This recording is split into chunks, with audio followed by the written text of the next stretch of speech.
Welcome back to the One Predator podcast.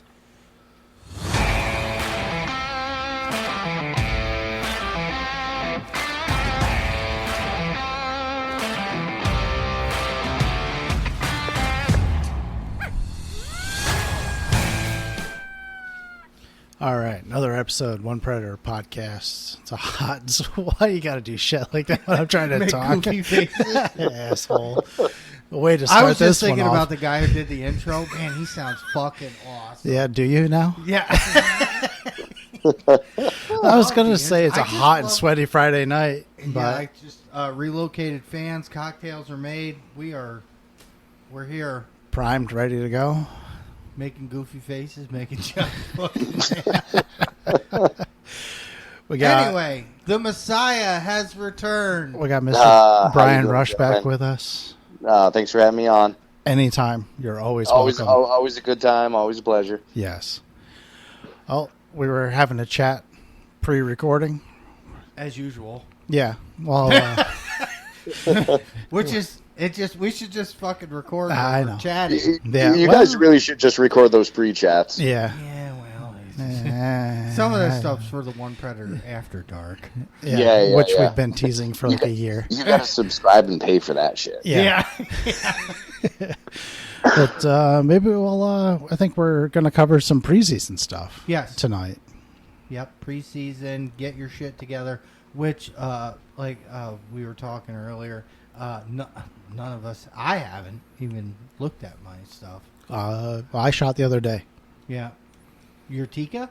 Yep. Your gun? Yeah, and well, we zeroed my son's Ruger Yeah. finally, only after Nice. like 7 months.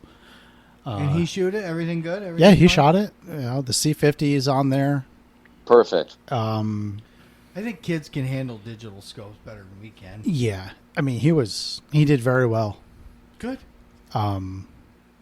Took a shot. Well, we had a target at 50 yards. Took a shot. He was about 2 inches low. Yeah. Moved the crosshair. Everything looked good. I said, all right. So just to be clear, you 50-yard 0 to 243. Ish. Okay. That's fine. You The can target was at just 50. let it go The- and say that it works. The target was at 50 yards, yes. Okay. For all you kids in the back, I hope you're listening. Don't say 50 on the box, though, does it? Oh, there was a 50 on the box. There was a 50 on the box? Yeah, it says it was 0.2 inches low at 50. 0.2. And then what? Do you remember the corresponding numbers after that? No. Fail. So it'll be... well, just so everybody's clear, that's all. 50-yard zeros for life. All right, so we got him set up. With Well, I the- mean, at least that with, works like- with the best caliber ever made, which would be the 223. Yeah, well, I've always zeroed at 50. Always. okay. Right. But I'm going to go downrange and I'm going to be proficient. What is it doing at 100? What's Sure. it doing beyond 100? Oh, absolutely. Definitely. You know, like why the hell would you set up a target at?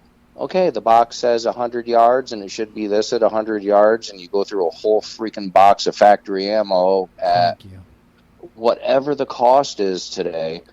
30 Get it on paper where you want it to be at 50. Save yourself the money, and then put it down at 100. Thank you. Yep. Thank you. You heard it here Yeah. first, folks. No, it makes nothing but sense. Same Especially thing. with your thermal scopes, because 100%. everybody knows how thermal scopes are in the daytime when you're trying to Mhm. fucking zero them. Oh, yeah. They're hazy. We've done everything.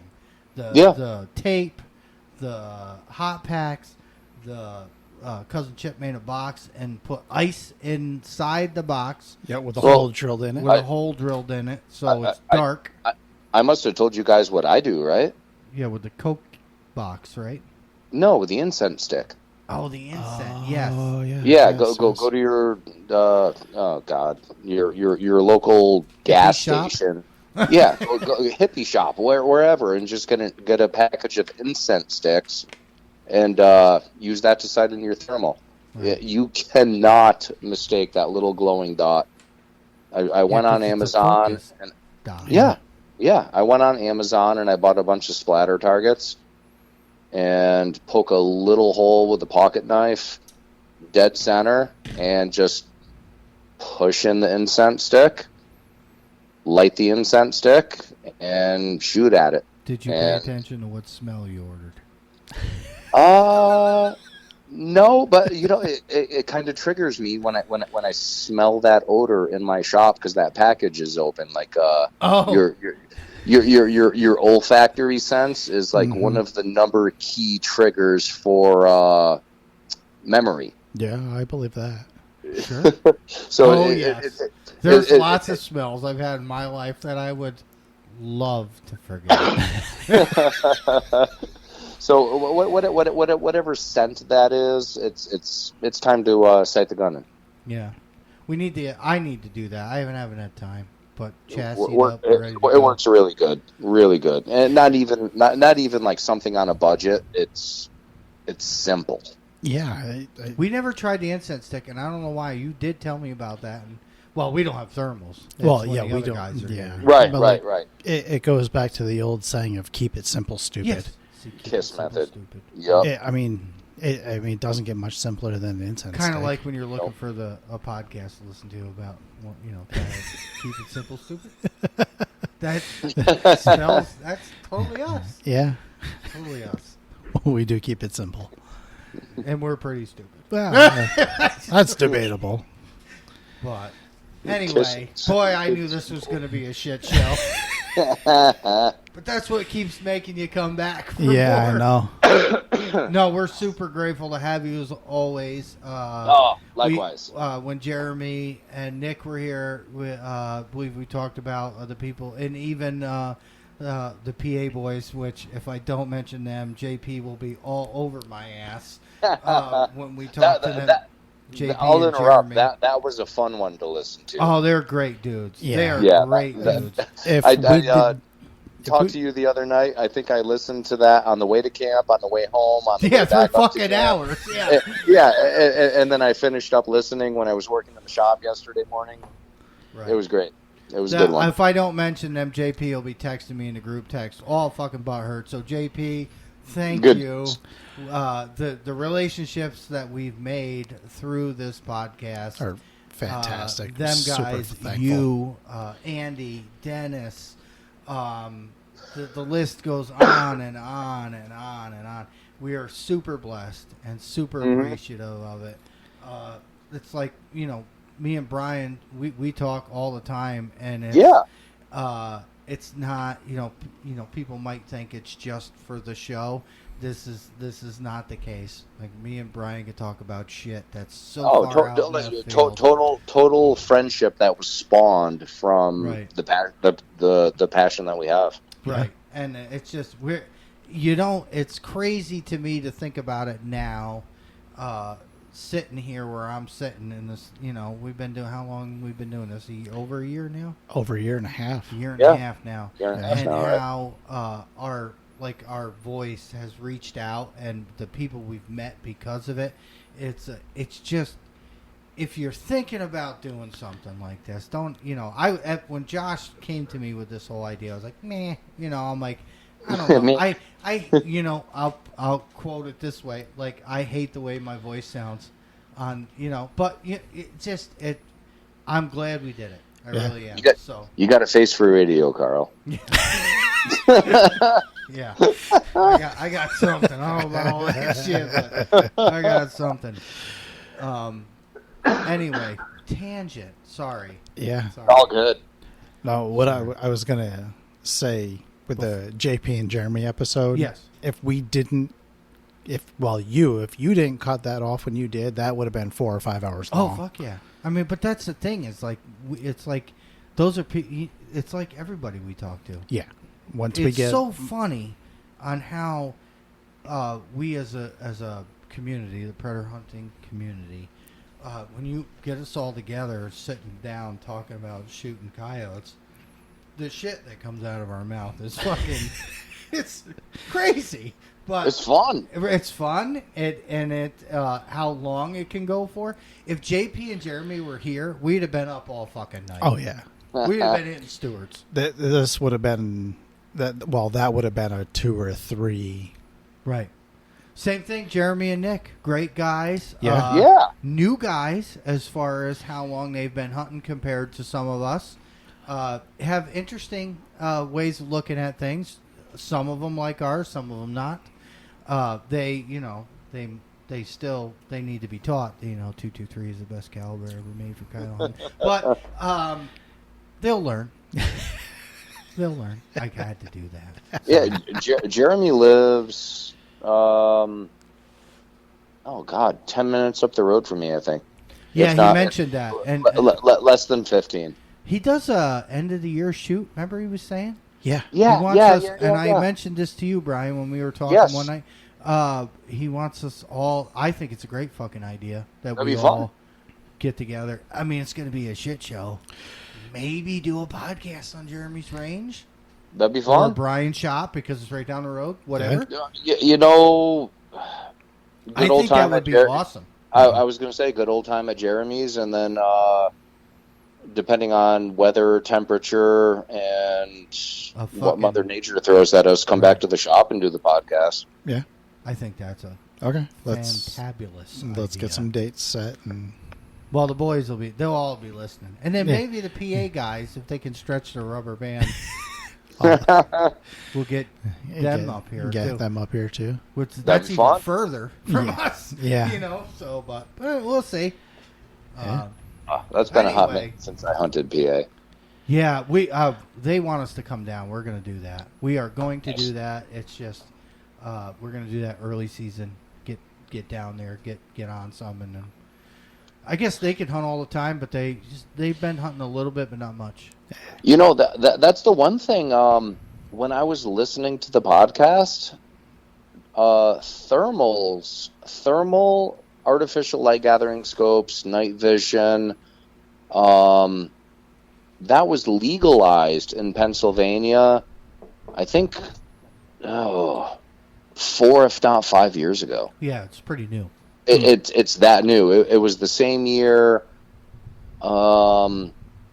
Pennsylvania, Missouri, and Kansas, I believe. It was the same year all three of those states recognized that equipment as a ethical, legal hunting implement to use in that particular state. And did you listen to the Jeremy and Nick podcast? Yeah. Yep. Jeremy brought up a fantastic point. As far as all these states now, including us, that can hunt night vision Yep. and thermal. Yeah. Coyotes are small game in New Yep. York State. And you don't need a fur bearer license. You do not need a fur bearer license. Nope, you just need a hunting license. Right. They should cover night vision and thermal as in the safety course. And you being an instructor, We've talked about that. yeah. Me personally, I've actually brought this up where I've talked to the other instructors and they just let me do me. No matter what, if you take an in-person hunter education course, you're gonna pass. Right. You're gonna pass the test.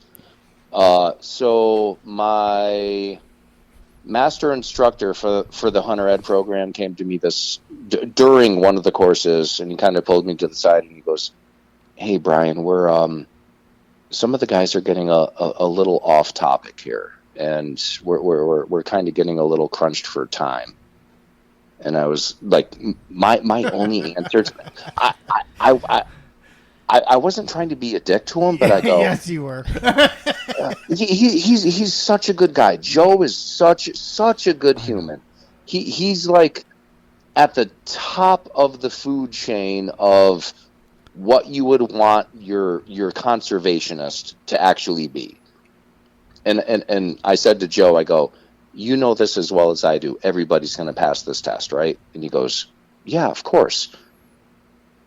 If they're entertained and they're captivated, let them talk. It doesn't matter if it's off topic of curriculum."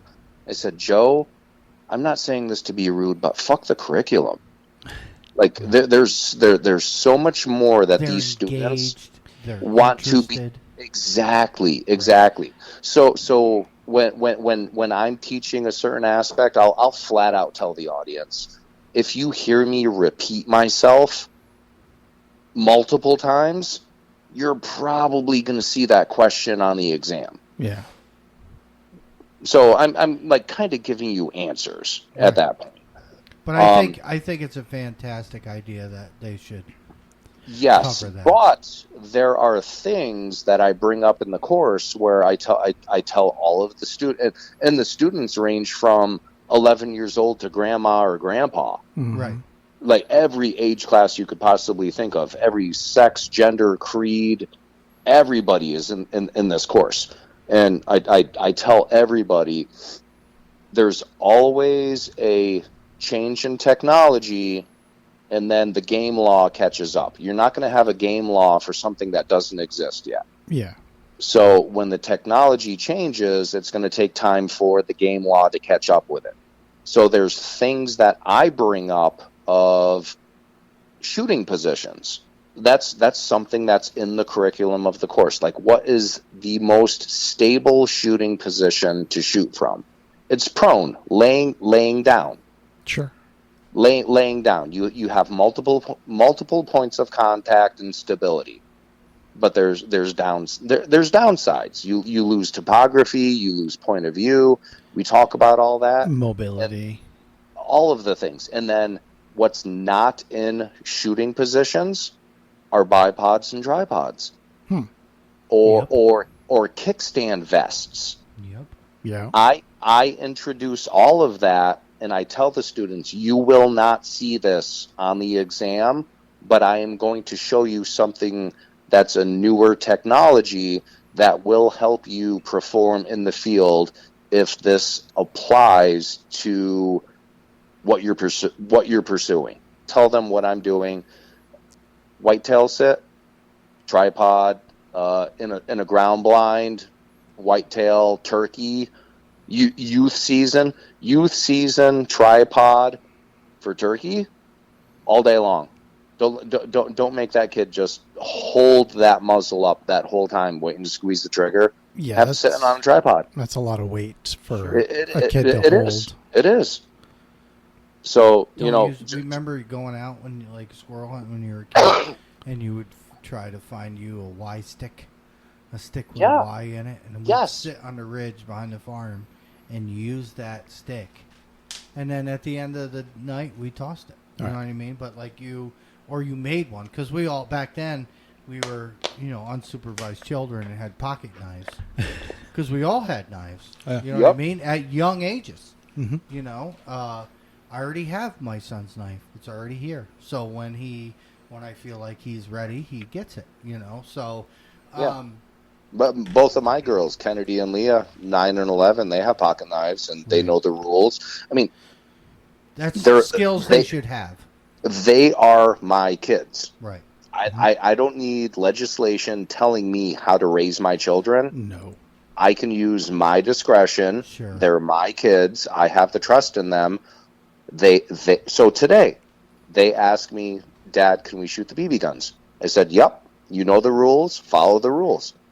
We were the same way, dude. They grab their Red Ryder BB guns. They put on their safety glasses. They know what to shoot at. They know what not to shoot at. It's a gun range. Yeah. Back behind the house. They know the rules, and I do not have to be there over their shoulder because I've done it enough, and they know the rules. Repetition. Yeah. I trust those kids with muzzle control more than I do some adults. Yeah. Especially when there's coyotes. Yes. Oh my God, it's going to happen. And Brian's just send it. Send it. And I'm okay. Well, I took my son to zero his rifle the other day, and after we shot, we were standing there. I was like, all right. We were at my parents' house in a little field, and I was like, all right, well, this is how we would set up here. Right. With Give this him a wind. scenario.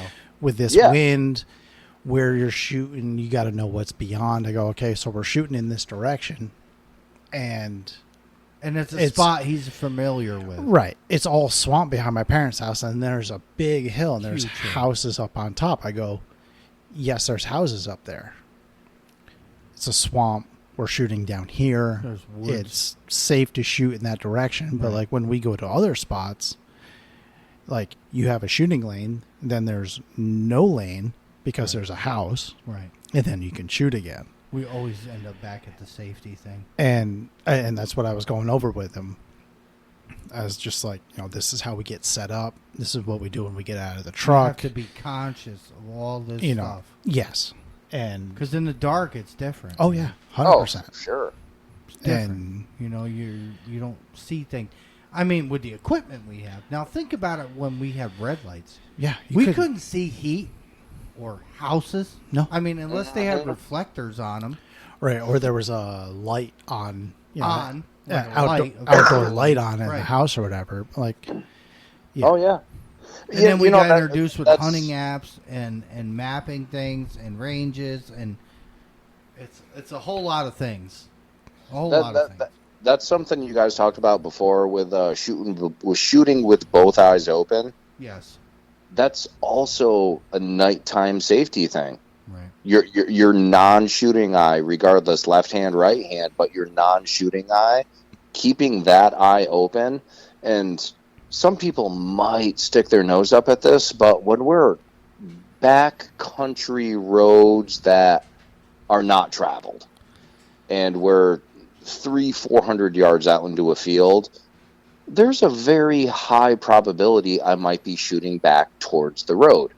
What's on the other side of the road? Absolutely nothing, but I'm still shooting towards the road.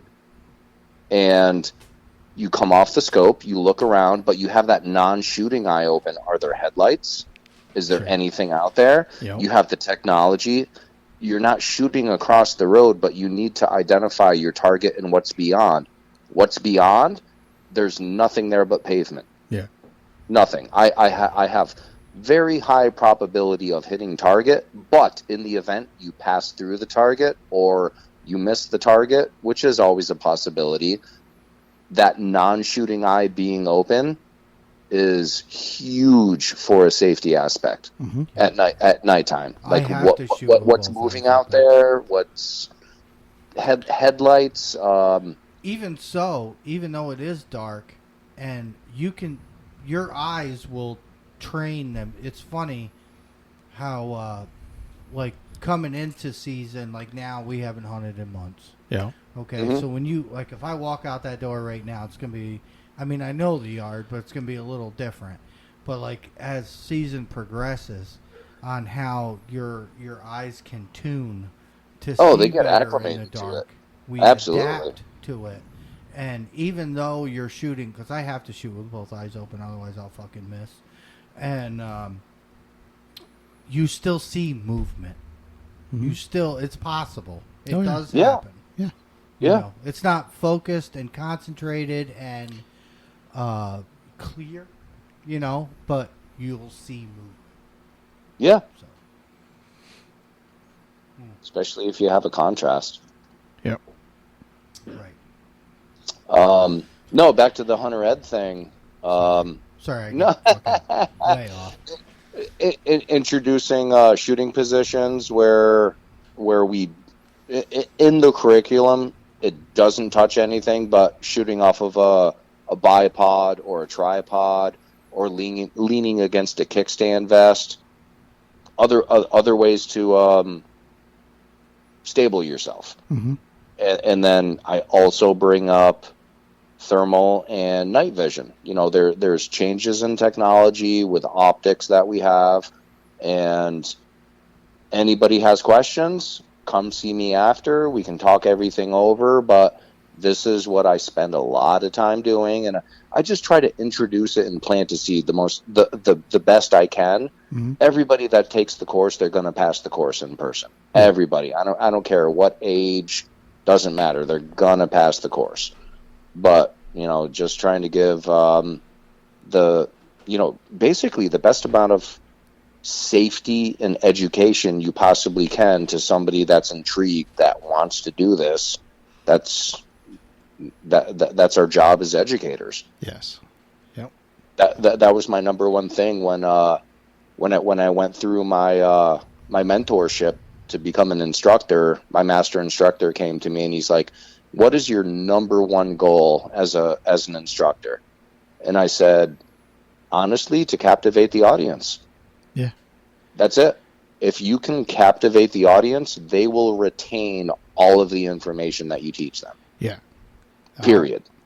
If you can captivate them, they're going to remember everything. If you're reading out of the manual, you're reading things verbatim the way that the state wants you to teach it. Yeah, you're not going to. It's in one ear and out the other. If you can bring up firsthand experience and captivate the audience and bring up perspective, they're going to remember everything. Now I took my hunter ed. Oh, geez, I can't even tell you how many years ago. Right. You were 12, right? I was 12 or 13. So you're talking 30 years ago. Oh, don't say Yeah. it like that. All right.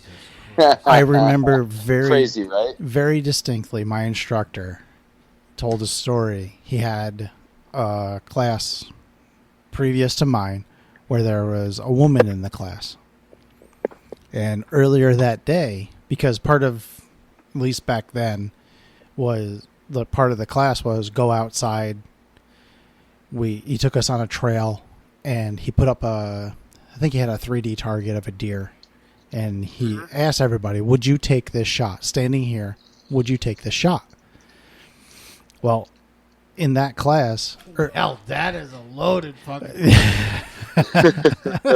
but in a hunter ed We thing, need like... to know the variables. Yeah. Here. What are we talking? So, Kansas? No. New York? No. It was right here I know, in but town. what I'm But saying is, what are we talking? A Kansas buck or your common New York State fucking pronghorn? it was... What was behind it? Yeah. Right. That's what it was about. Sorry. It was the safety aspect. That's not- what the question was. Yes. Would you take the shot and there was like Okay, so it still a depends. camouflage hunter or somebody sitting in the woods. Sure. Right. So he said that earlier that day before class started, he had gone out and put some raisinets on the ground. Yep. So he takes his class out with this lady in the class, I like raisinets. and he asks him, he goes, how do you know the difference between a doe droppings and buck droppings? They don't taste like raisinets. He goes, and they all look at him, and he reaches down and he grabs some of those raisinets. He goes, He ate one, right? the female's is sweeter, and he pops the raisinets in his mouth. Oh, that's awesome. So that, like, you're going back to you saying keeping them engaged. Yeah, don't eat Yeah. deer shit. Huge. Well, don't, Dude, that guy totally captivated the whole entire audience. exactly. Okay. Yes. I see where you're That's going the with point of the story. I Not took it to a eating whole deer nother shit. fucking- Yes, but yeah. So, you all right? Females are sweeter. What Yeah. a bunch of fucking lies. Lies. Oh You man. can tell they were young kids. Like, you're trying to turn them on to something. Well, there good. was a lady in the class, and he was trying to. I'm you know, sorry. I'm crying. trying to get her, but to rein this back in a little bit, I'm sorry. I can't. the preseason stuff. Now, If we go out and you start eating coyote shit, we have to totally restructure. That's a female right there. Yeah, oh yeah. Oh, That's, my that's, God. that's an alpha female right there. How not do you gonna know? happen. All right, I'm done. I swear to God. Early season scouting. Anyway, I fucked you all up. She didn't had I? 4 pups this year. Yeah, oh yeah. This one been around, boys. Holy shit. Oh, I'm sorry. Okay. Huh? I can't help it. I see an opportunity and I run with it. I just can't. And that's how we wind up where we are. Yeah. Okay. So preseason. Preseason Oh stuff. shit. I don't You even, lost it, right? Yeah. Oh man. You lost that preseason. So I totally my- fucked you. my preseason coming up here soon. The TV show. Working with Live the Wildlife TV. Yes. So one of our big sponsors that we have is Moultrie Game Cameras. Okay. Oh yeah, And game cameras. Good point. yeah, yes. So last year, Moultrie signed on as one of the sponsors for the show, and one of the perks working with the show, everybody loves free stuff. I get free Moultrie cell cameras. Oh. So Don't forget about your friends. gotta share the wealth. So no, it was actually cool as hell. One of the latest Moultrie game camera commercials. Nobody knows it but me. Like when I watch the commercial and I'm like, I filmed that. That was off my camera. That was off my camera. That was off. Like, oh, that's cool as shit. Like I took all those videos. Well, I didn't take them, but I hung those cameras on, coyote and fox and bobcat corridors. Cool, Nice. cool for me to see. Yeah. But most of my coyote scouting is not targeting coyotes. It's whitetail hunting. They're animals that share the same habitat, and taking inventory of whitetail. Mm-hmm. That's going to be my goal as an avid archer, with the cameras. But I'm also going to keep in mind the habitat, the properties, where I'm seeing what animals on camera, and if there's a time to exploit it, then okay. We've talked about this. That buck, like, oh, you can't hunt my property until deer season's closed. Mm-hmm. One of those deals. Yeah. Like, I'm not going into the habitat. I need open environment. I'm going to stand on a field. I'm going to stand in the field. If there's deer in the field, typically don't care. I'm not hurting the property. I'm not entering the habitat. No, because our wind, we don't want our wind that way. Yeah. So it's all of the same things. So, utilizing trail cameras, which I'm going to be doing here real soon for Mine are whitetail. already up. Good. But that's why is, so, and I have, what did I get, like one coyote on mine so far? Not even, just one. But Yeah, I think a lot of nice bucks coming in, and even after EHD and everything, the herd has really recovered. It took longer than a year, like DEC said it would, because Well, they said that, man. I know it doesn't make sense, but it took longer than a year. Things are recovering, but yeah, definitely. I said this the year. What was it? 21 or 22? Yeah. Yep. When EHD hit the southern tier really hard. I just remember the smell. I said, wait until you see not the quantity but quality of bucks. The ones that made it. Yeah. The ones that made it. It's Darwinism. Yep. 100%. Straight up form of who survives the strongest. Yep. And the next generation that's going to come from this, in the existing, the bucks that were killed in the southern tier during EHD were absolutely amazing. Yep. Absolutely amazing. Not quantity, but quality. Yeah. And that's totally fine. It's And only one buck got shot here during that, and it was a beautiful buck. Yeah. So I can attest to that 100%. Yeah, and like I said, it's not quantity, it's quality. And years ago, oh my gosh, this is probably going 10, 12 years ago back in Kansas. They had a wicked blue tongue EHD pandemic. We found so many dead bucks, deer, not even bucks, but we unfortunately found a lot of really, really good shooter bucks just dead in the creek bottoms out in Kansas that one year. Like, it sucked. But you give it the recovery time, who survives? Absolutely amazing deer herd produced after that. Yeah. Yeah, so game cameras, part of Yep. preseason 100%. If you can hang them, check with your landowners. Yeah. Don't That's another huge thing. Like we don't have them on all our properties, No. but there's a selected few that we do have them on. So if you do make the right choice, Yeah, for ask sure. for permission first. And is anybody hearing any coyotes? I haven't. The kids I have heard not. one single howl last night here, just at sundown, but that's it. I have not, which is strange because this time last year I was hearing pups, Yeah. Starting to talk, Yeah. I think that at this time, correct me if I'm wrong, they're out. For sure. They're Well out. Yeah, well out and Way out. Yeah. right, and doing things on their own, and yet the parents are still communicating with them. Mm-hmm.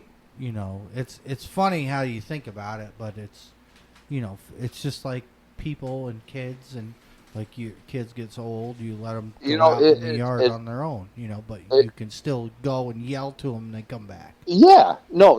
Right now is every coyote in an area is your resident. There's not that transient. There's not that like hey peekaboo coyote that just comes out of nowhere. Oh, excuse me. No, we talked about the allergy thing. My Yeah. bad. You're good. This time of year is strictly just your resident coyote population residing in an area that they call home. You got your core area, they have their home range, and then every other family group. And that's the other thing to remember, not packs, but family groups. Yep. And they're all family groups right now, resident coyotes, and we're not even close to that dispersal yet. Mm-mm. So typically right now, if you don't hear coyotes and you're not hearing coyotes on the regular, there's probably nothing there, or you're just not listening at the right time. Sure. There could be. Yep. But if you hear coyotes, they are your resident coyotes. They are occupying that area for a reason, and that's sustainability. Yeah. 100%. But we haven't reached that dispersal yet. If you don't hear coyotes right now and you're 100% confident that there's nothing there, but you got really good habitat, wait till November. They're going to show up. They'll show up. They're going to be there. Because the family groups are going to divide.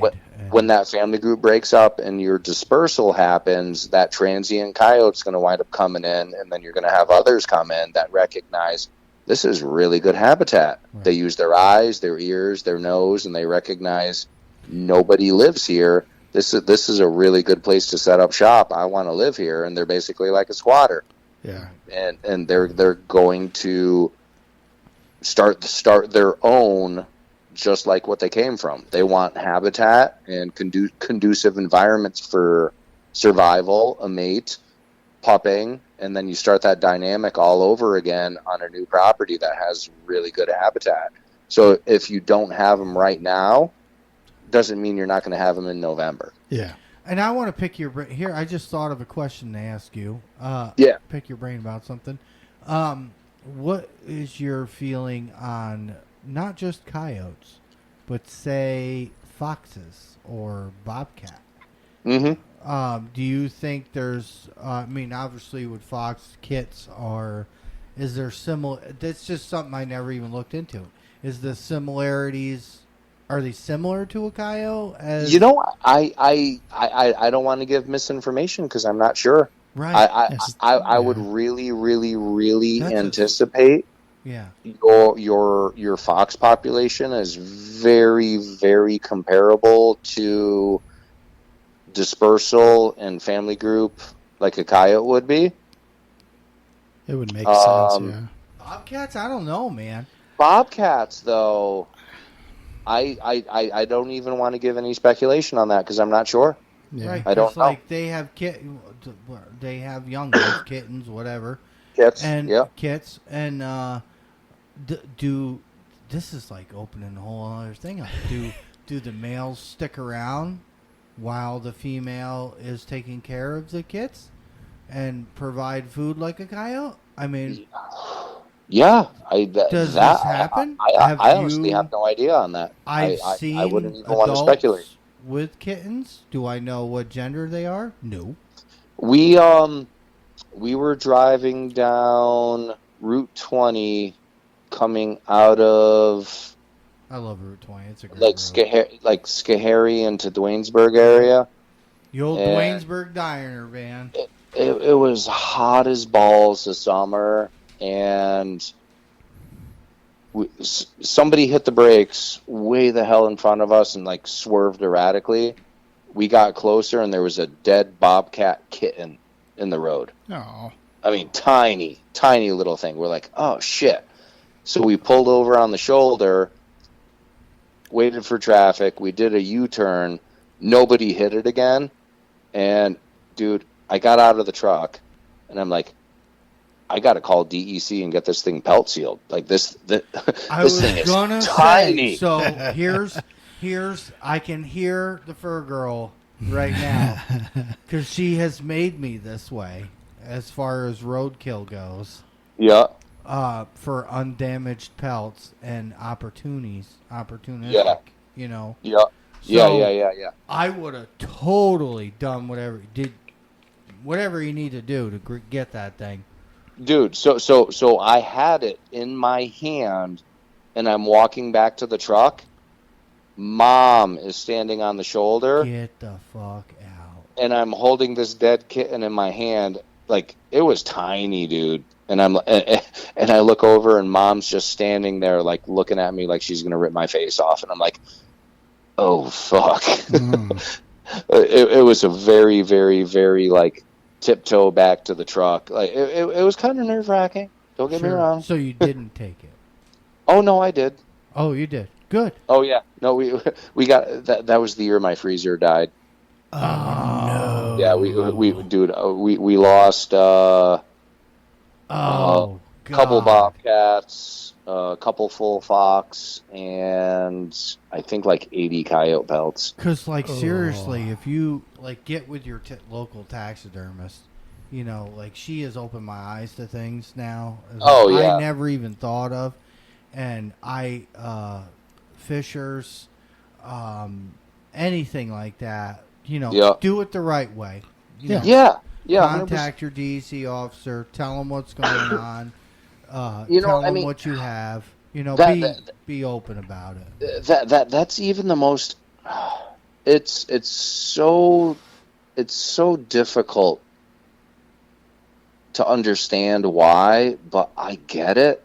Where if a deer is hit by a car, and Joe Blow decides to pick up the deer, and bring it home, and it was hit in the head, you know, and the ass end swung around. There's a little rear quarter damage, but people eat them, man. That shit really does happen. 100%, dude. I've done it before. I got a phone call from a buddy that a deer got hit in front of his house, and the thing literally got clobbered.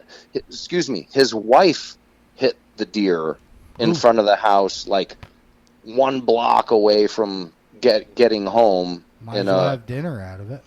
Dude, and it was one of those years, and I was like, he called me up, he's like, hey, my wife hit a deer. He's like, it's not fucked up, do you want it? And I was like, yeah. I go, is there an officer on scene? He's like, yeah. So I drive out, and I look around, like, it's dark. I'm like, oh, screw it. So I field dress the deer on the shoulder of the road, and I look at the cop, and I go, you got a carcass tag? He's like, nah, just take it home. Yep. And I'm like, what? He's like, no, don't worry about it. Just take it home. Seriously, I'm like, aren't you supposed to lead by example here? We get carcass tags for all of ours. I'm not going to get pulled over when I go home. Oh yeah, yeah. But if I got pulled over when I'm on my way home with a field dressed dead deer in the bed of my truck, that's on me. Yeah, yeah. Ain't gonna matter what he said at that point, because they're gonna be like, we don't care. Yeah. there was a Make the appropriate connections. there was a mature white-tailed doe adjacent to a property that I hunt on right next to the Mohawk River, and the doe was walking up from the riverbank onto flat ground, and 100% it slipped on the ice on the riverbank, on not on the river. It wasn't on ice on the river, but freeze thaw. It slipped on ice on the ground. Left leg went left, right leg went right, and it did a split on the front legs, and its head bounced off the ground, and it just laid there screaming. So it's not going anywhere. It's just laying there in pain. So the property owner that I know called up DEC. They came and they dispatched the deer right there. And they're like, do you know anybody that wants it? They're like, well, we'll make a phone call. So I get a phone call. Hey, DEC came over. They told me the backstory. I was like, yeah, screw it. I go, yeah, I'll take it.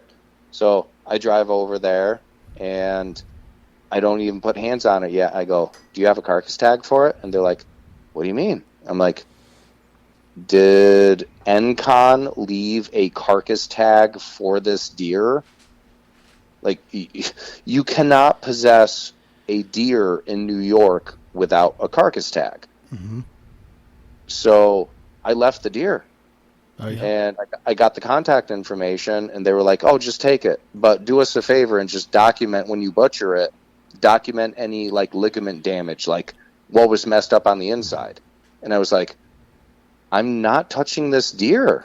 You are the Department of Environmental Conservation, and there are laws written in place that I cannot take this thing, and you're telling me to take this thing. Yeah. I need a carcass tag. So, Absolutely. I pushed that. Do your fucking job. Right. So I acquired a carcass tag. I brought it home. I butchered it. I documented all of the torn ligaments and tendons in this poor thing's shoulders, and there was so much trauma on both shoulders.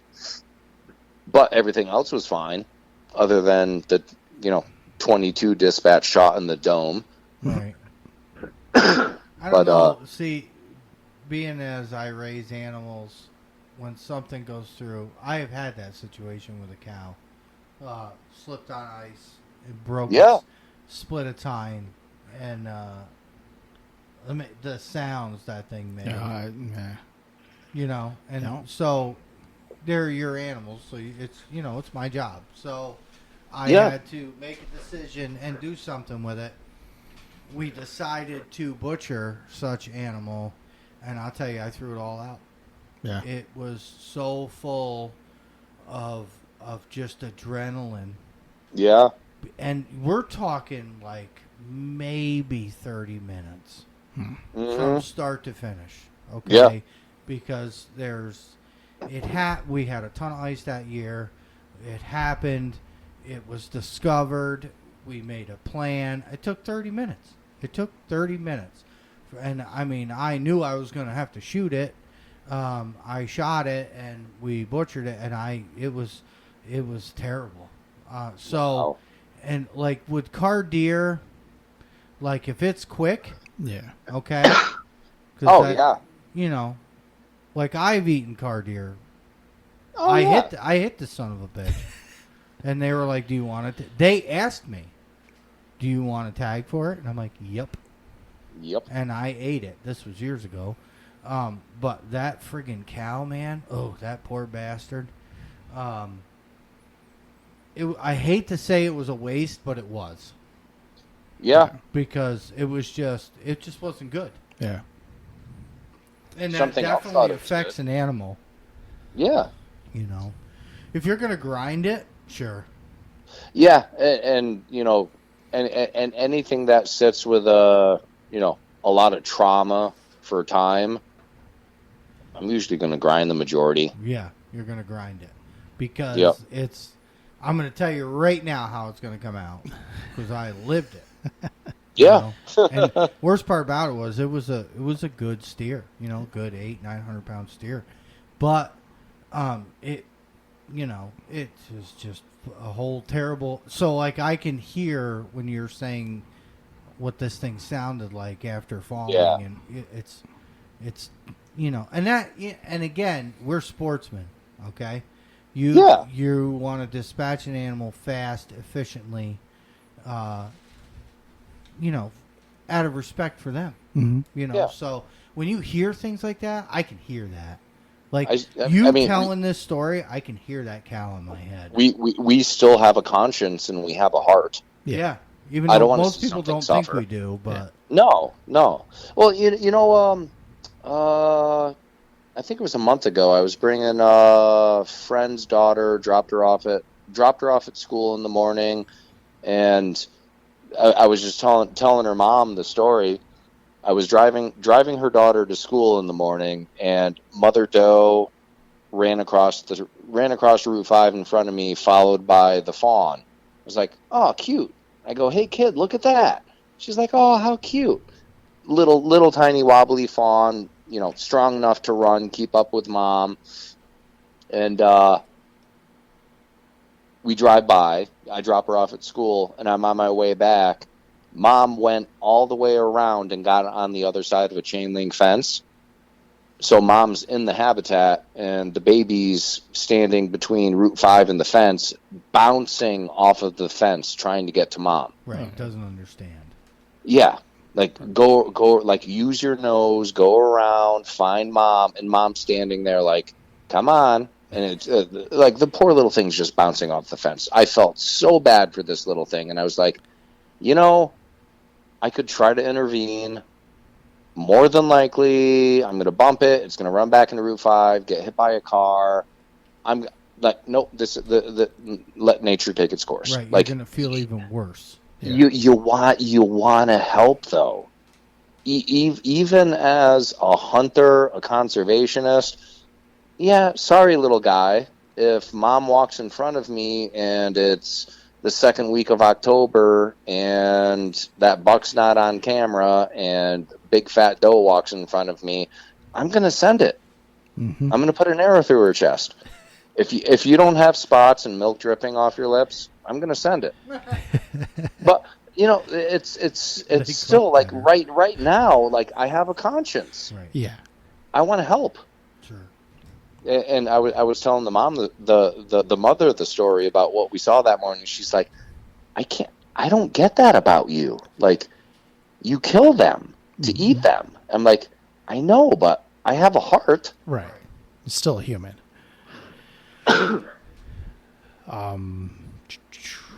So Game cameras, scouting. Yes, game cameras, scouting, so eyes, working ears. with, What do you see? Yep, working with wildlife, or living the wildlife. Yeah, Live the Wildlife. Yep, with the TV show. It's a TV show. Where can we watch it? So that's the most difficult part. Like back in the day when we used to have like cable television and you'd get the outdoor package and you get the Sportsman's Channel, the Pursuit Channel, the Outdoor Channel, and it was like part of your cable package. Yeah. Everything's streaming right now. Mm-hmm. So right now, the best way that I have found to get the Live the Wildlife is on the Pursuit Channel right now. We used to be on the Sportsman's Channel, I think last year and the year before, but the way the algorithms were working and what viewers were actually watching the show on mostly, and out of my hands, I really don't know much about it, but cost effective. Everything is just strictly on the Pursuit Channel right now. Okay. I think it was $50 a year. Oh, that's not bad. To actually get the Pursuit Channel with the live streaming. So like whatever show is like televised that time, that day, that live episode, I think it was $50 a year. Oh, okay.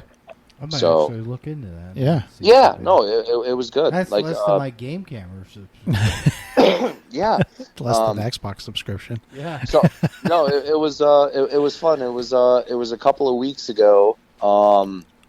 It was the turkey episode for Live the Wildlife, and I actually filmed 3 of the hunts that were on the show. Nice. One with myself and that young man Colby that you guys got to meet. Mm-hmm. Another one with the youth hunt, and a lot of the show revolved around the youth hunt.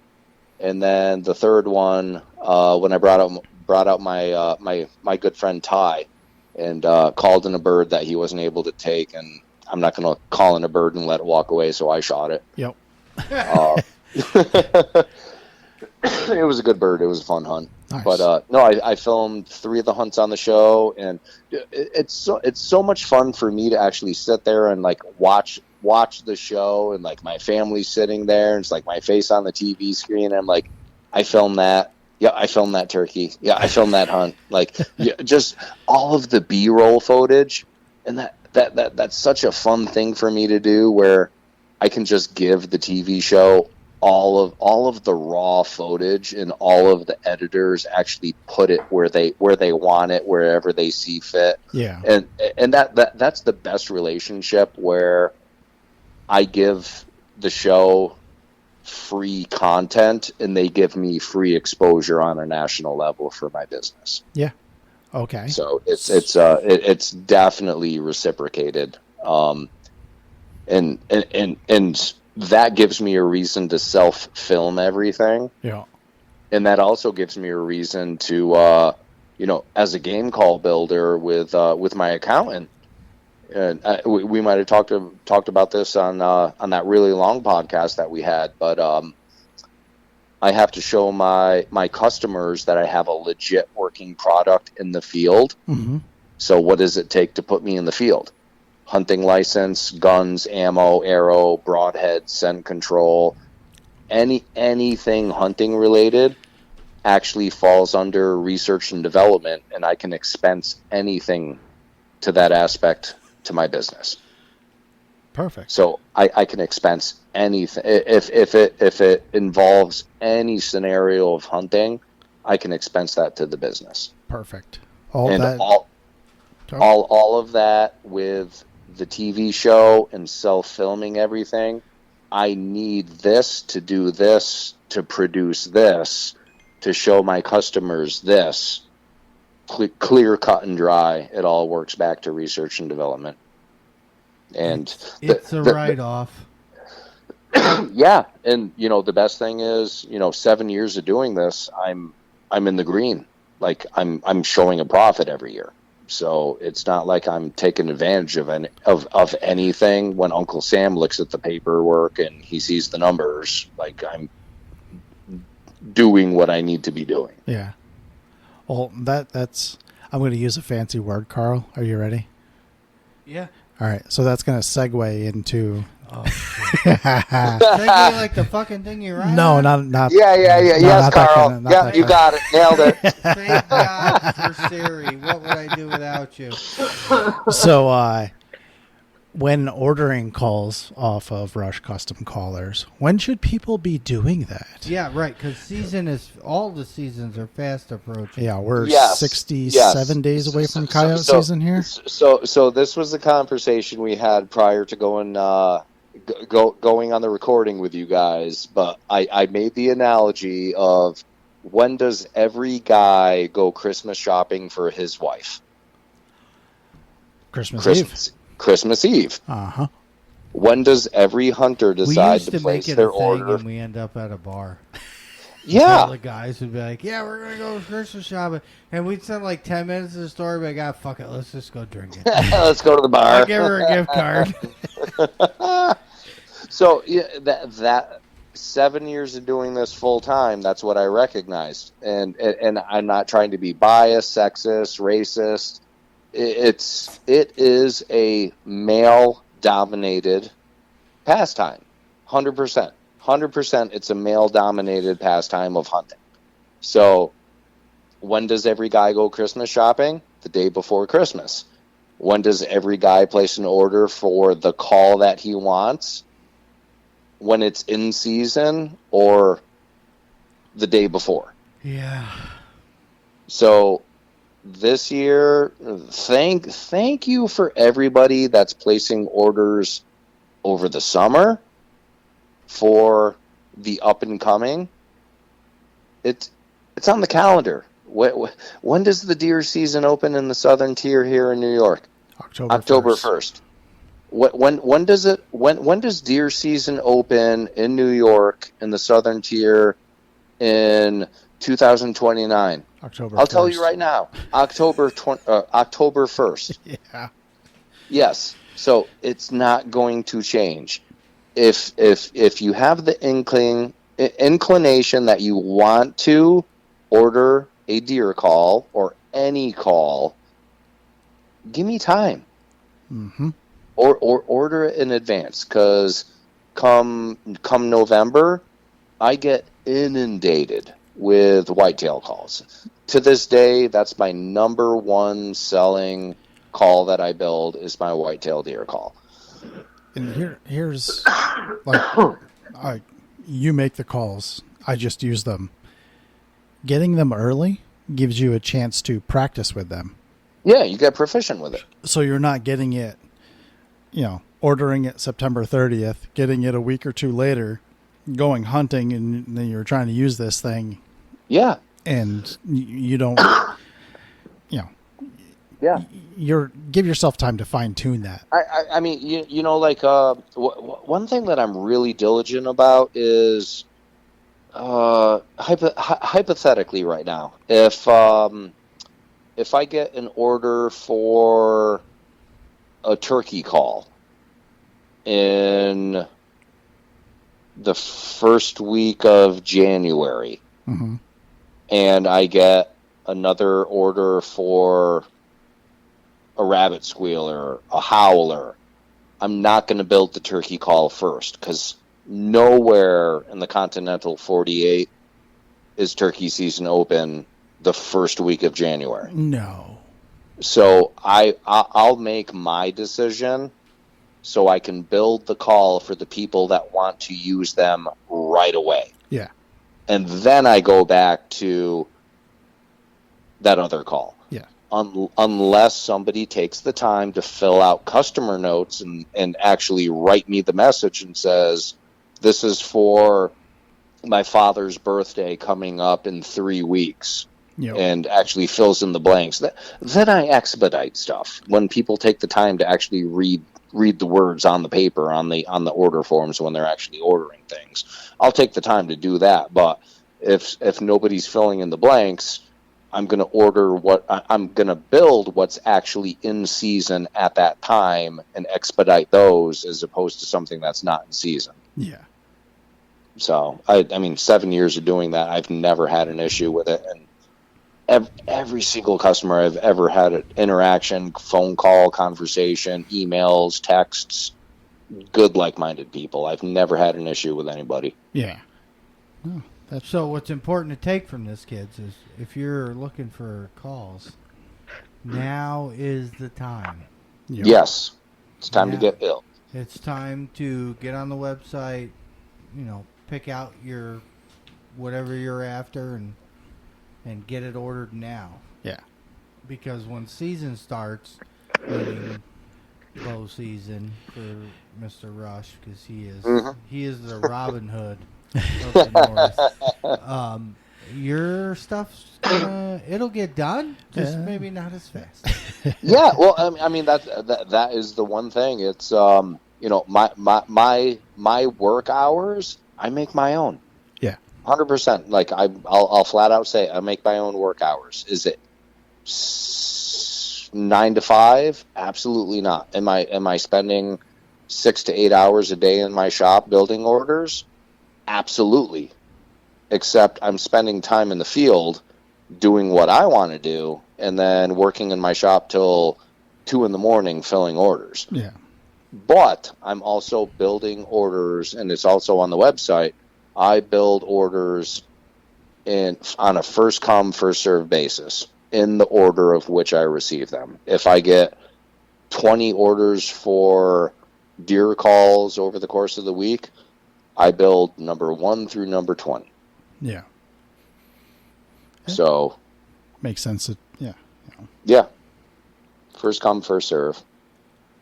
With the only caveat to that is if somebody fills in any specifics on the customer notes and it's like a gift, a holiday, an anniversary, a birthday. Right. If there's something special coming up, I'll definitely do what I can to expedite some special circumstance. Exactly.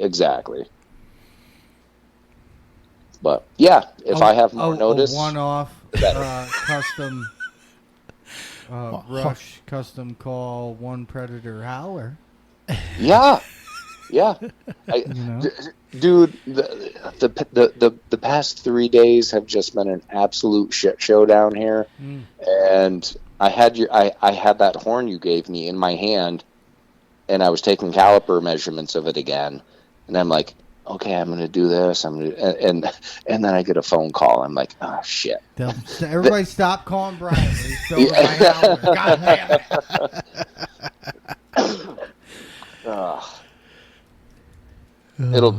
It'll get done. I know it will. I had to put it in there.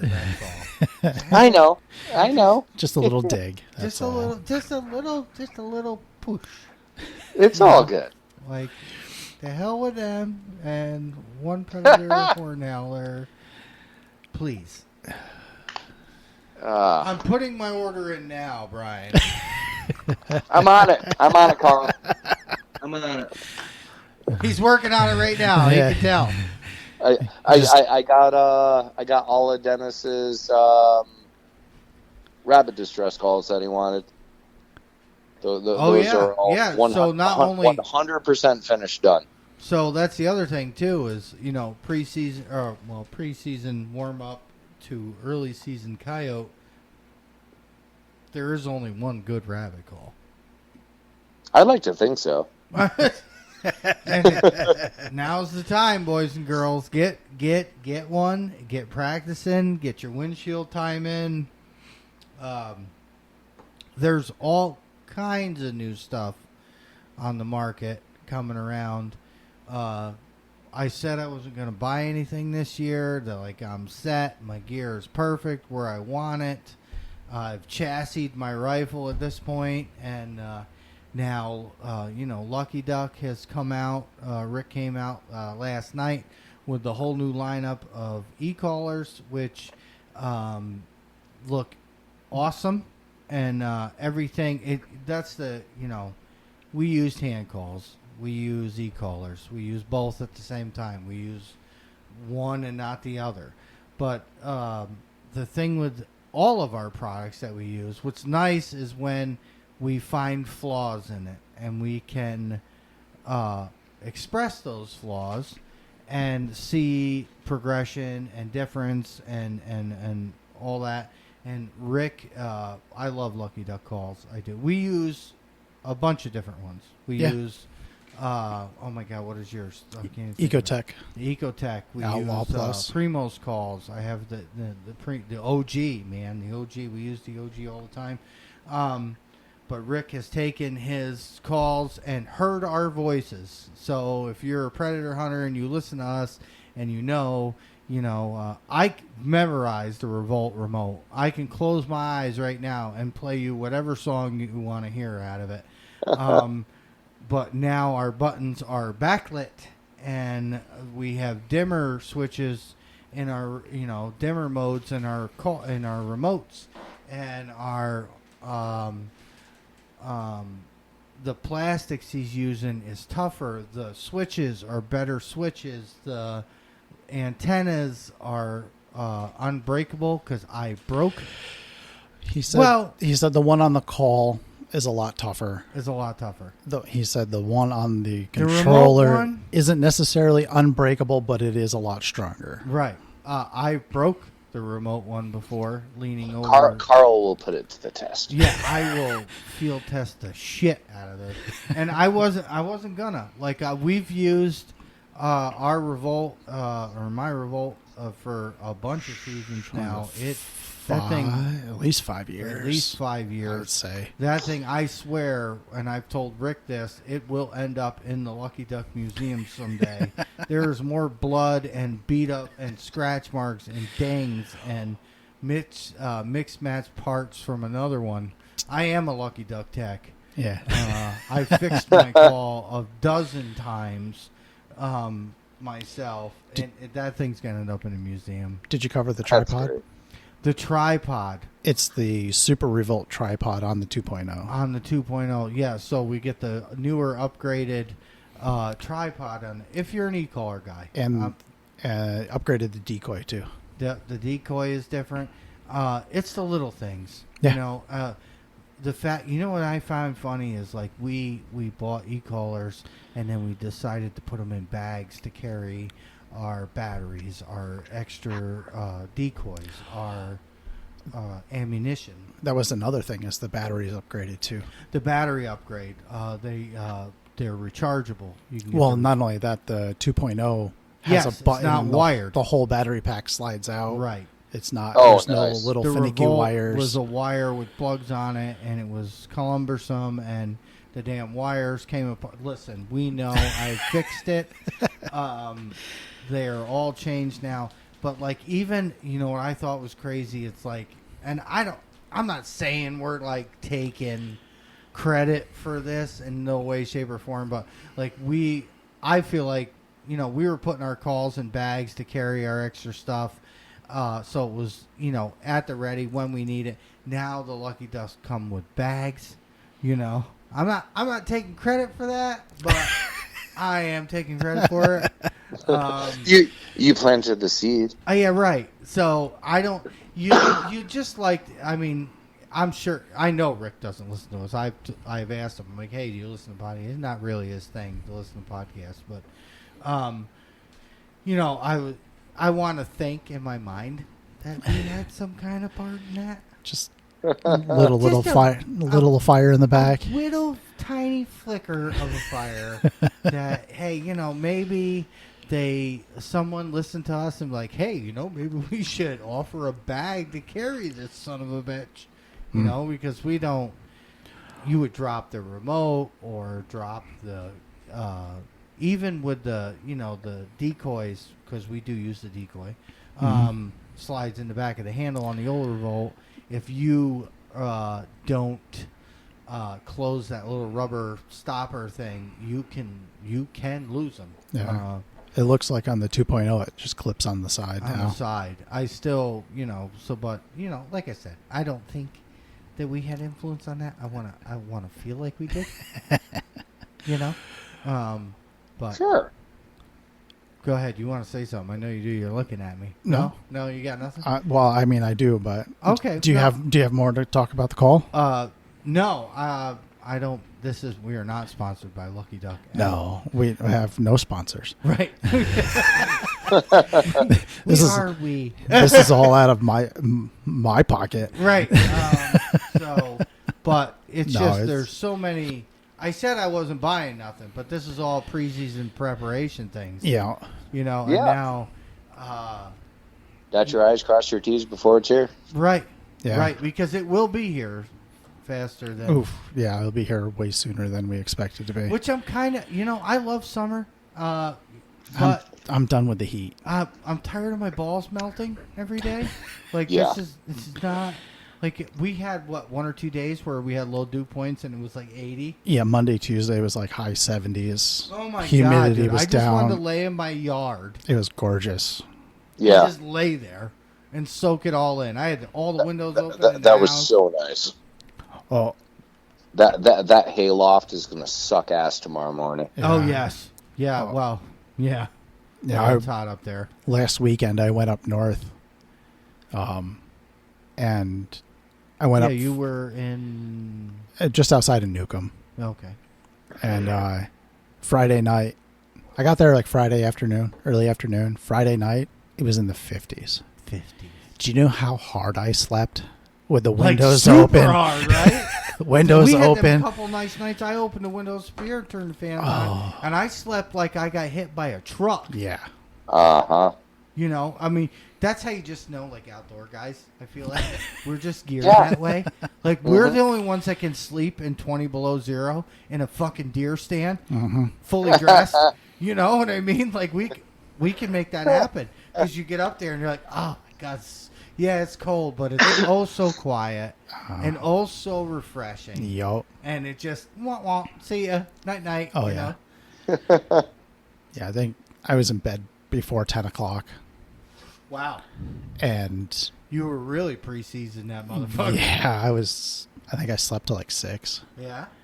But hard. Like, Hard. I haven't slept that hard in a long time. Right. It was nice. That was probably good for you. Yeah. Because you worked a night shift. And Yeah. you guys that worked a night shift, and I give Josh credit all. I don't know how the fuck you do that. Like, we go out and hunt all night, but we don't do that 365 days a year. No. 7 or 8 days a week. Like no. I mean, I ain't that pretty, but I need my beauty sleep. So I give all the second shift guys, second, third shift, you guys are fucking badass, man. 'Cause I can't, and like Brian, we plowed snow.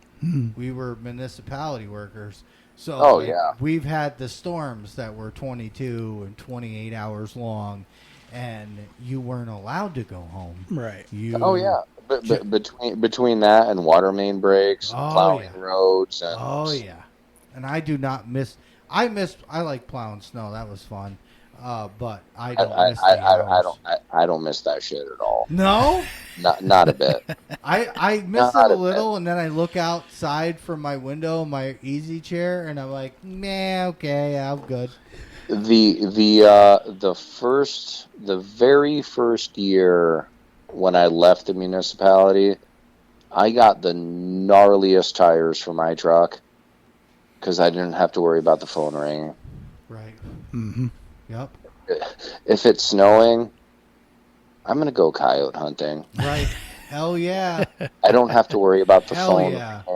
Dude, there were so many nights where you're just doing the loops, doing the rounds, plowing your route, and you can see you can see horizon, like, oh, there's the moon. Oh, there's no clouds. Oh, the storm's done. Okay, what time is it? 2 a.m. Yeah. Okay, I got one more round to do. I can be out of here at 3:30, and then you punch out at 4, and then I was straight in the woods. Yep. So many freaking nights. And the other shitty part about that was, like, we didn't have comp time. Nope. So it's plow snow, go home, take care of your own driveway, and then go back to work. Yeah, turn and burn, man. You were back. Yeah. Go home. And then I was back on the clock at whatever 6:37 in the morning. Go home, take a shower, eat something for my next shift. I don't know. Like, I didn't even have kids back then, so like now I can't even fucking imagine with having my little ones. And my father did it. My father was a road foreman for 20 years for the county highway, and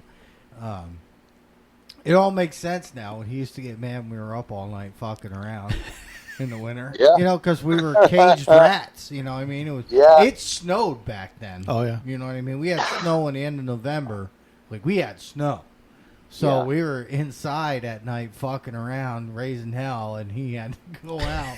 And it all makes sense now. That was Dad. that was one of the best nights I had. It was my 40th birthday. So my birthday is 5 days before Christmas, on December 20th, and 15th.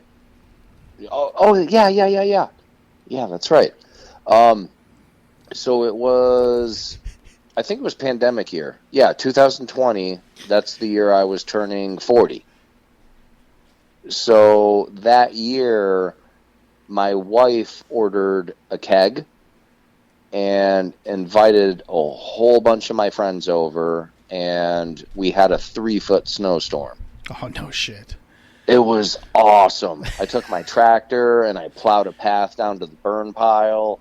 We had a huge bonfire, keg. In the snow, you can smell it, right? I can smell it right now. Dude, it was such a fun night, and I didn't have to worry about doing anything other than enjoying life. Yeah, because like back then, like I said, we were pre-kid early, and we weren't even married yet. So like we would be out I'd be at the fucking bar, with my old lady, and you go outside. Was smoking back then. I'd go outside, smoke a cigarette, and you get like a friggin' blizzard, like a quick squall, And then my phone would ring, and the boss is like, "Hey, you got to go in and load trucks." And I'm like, I can load them. I can't really drive it. Yeah. One of those nights, and I don't miss that shit, but I don't go out anymore either. So, I mean, we're out late now, but it's chasing coyotes, not drinking in a bar. No. Yep. Totally different. Totally different. Different vice. Yes. So, preseason. What else? So we're talking about Rick. Yeah, Rick. Yeah. Brian has a little bit of news about. Oh, yeah. Mr. Pratt. Yes. Yeah, so I don't know. The Messiah and Zeus himself. We're going to call Rick Zeus. I don't know if it's going to go full circle or not, but my buddy Rodney lives in Clay Center, Kansas. Coincidentally, that's where my wife was born, and coincidentally, that's where Rick Paulette lives. And this year, at the very end of October, I'm driving from New York to Kansas, picking up my father-in-law, driving to Denver, picking up my brother-in-law, and the three of us are going to Wyoming for a straight-up meat hunt, cow-elk rifle in Wyoming, coming back to Kansas, and I've got maybe 5 to 7 days to screw off. So I'm going to get my non-resident hunting license. No deer tags. I got the preference points, but I never put in for it this year because of the time. I am communicating with Rodney. Rodney's communicating with Rick Paulette. And when I'm back in Kansas for that time frame, hopefully Rick and I can connect, and we're going to get out for some coyote hunting. So you are going to hand call a coyote for Rick Paulette? I'm hoping so. Oh, I really, really fucking hope so. And you better bring the camera with you, because I want to see it. So that's the other thing. In Kansas, the regulations that time of year, they're so I actually like this.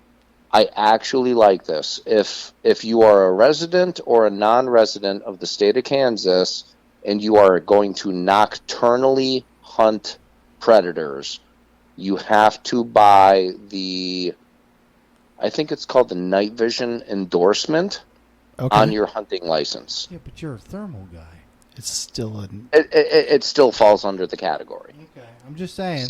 It's just what it's called. I think it's called the night vision endorsement. I think that's what it's called.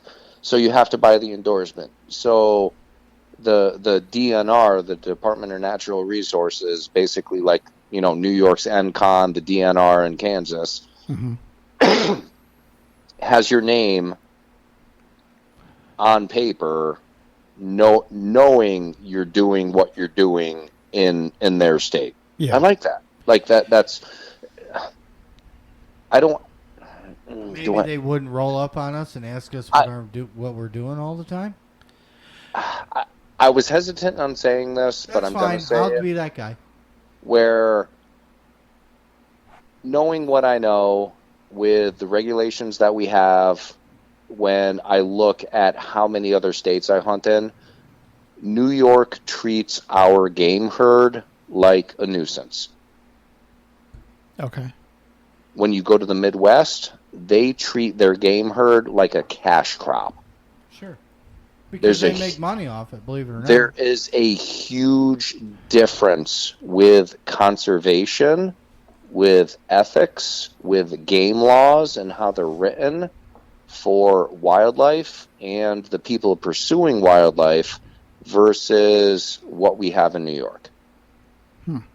When I compare one to the other, I'll flat out say New York treats our game herd like a nuisance as opposed to a cash crop, where the Midwest protects their cash crop. Yeah. because they're making money from it.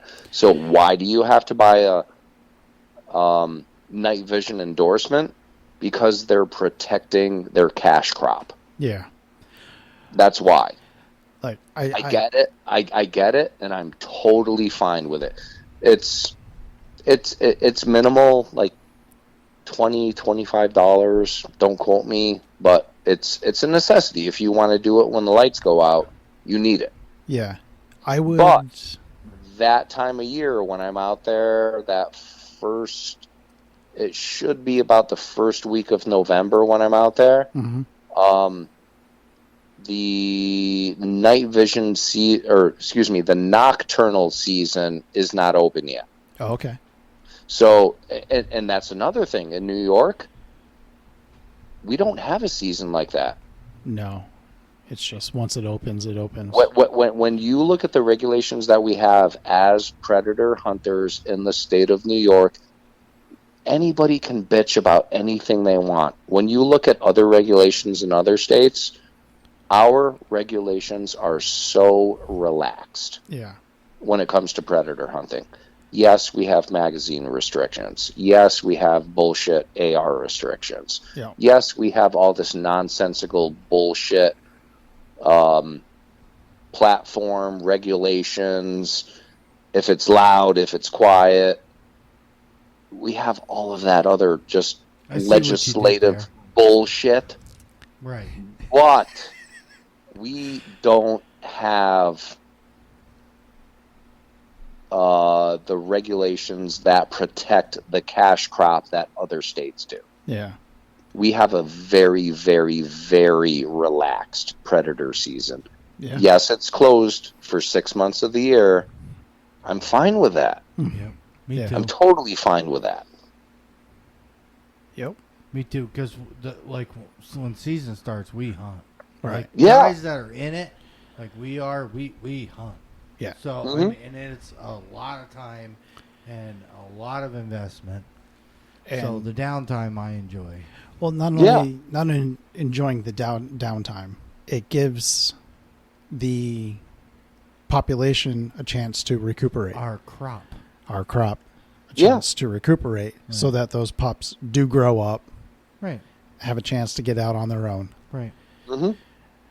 All right, we don't get them. They can live for the next year. Sure. Make more pups. And that happens. And so it's, it sucks that we can only hunt 6 months a year. But that 6 months a year, we're going hard. Yeah. And agreed. then they have time to recoup. We have time to recoup. Oh, God, do we have time to recoup. I still am up all night. But, it's...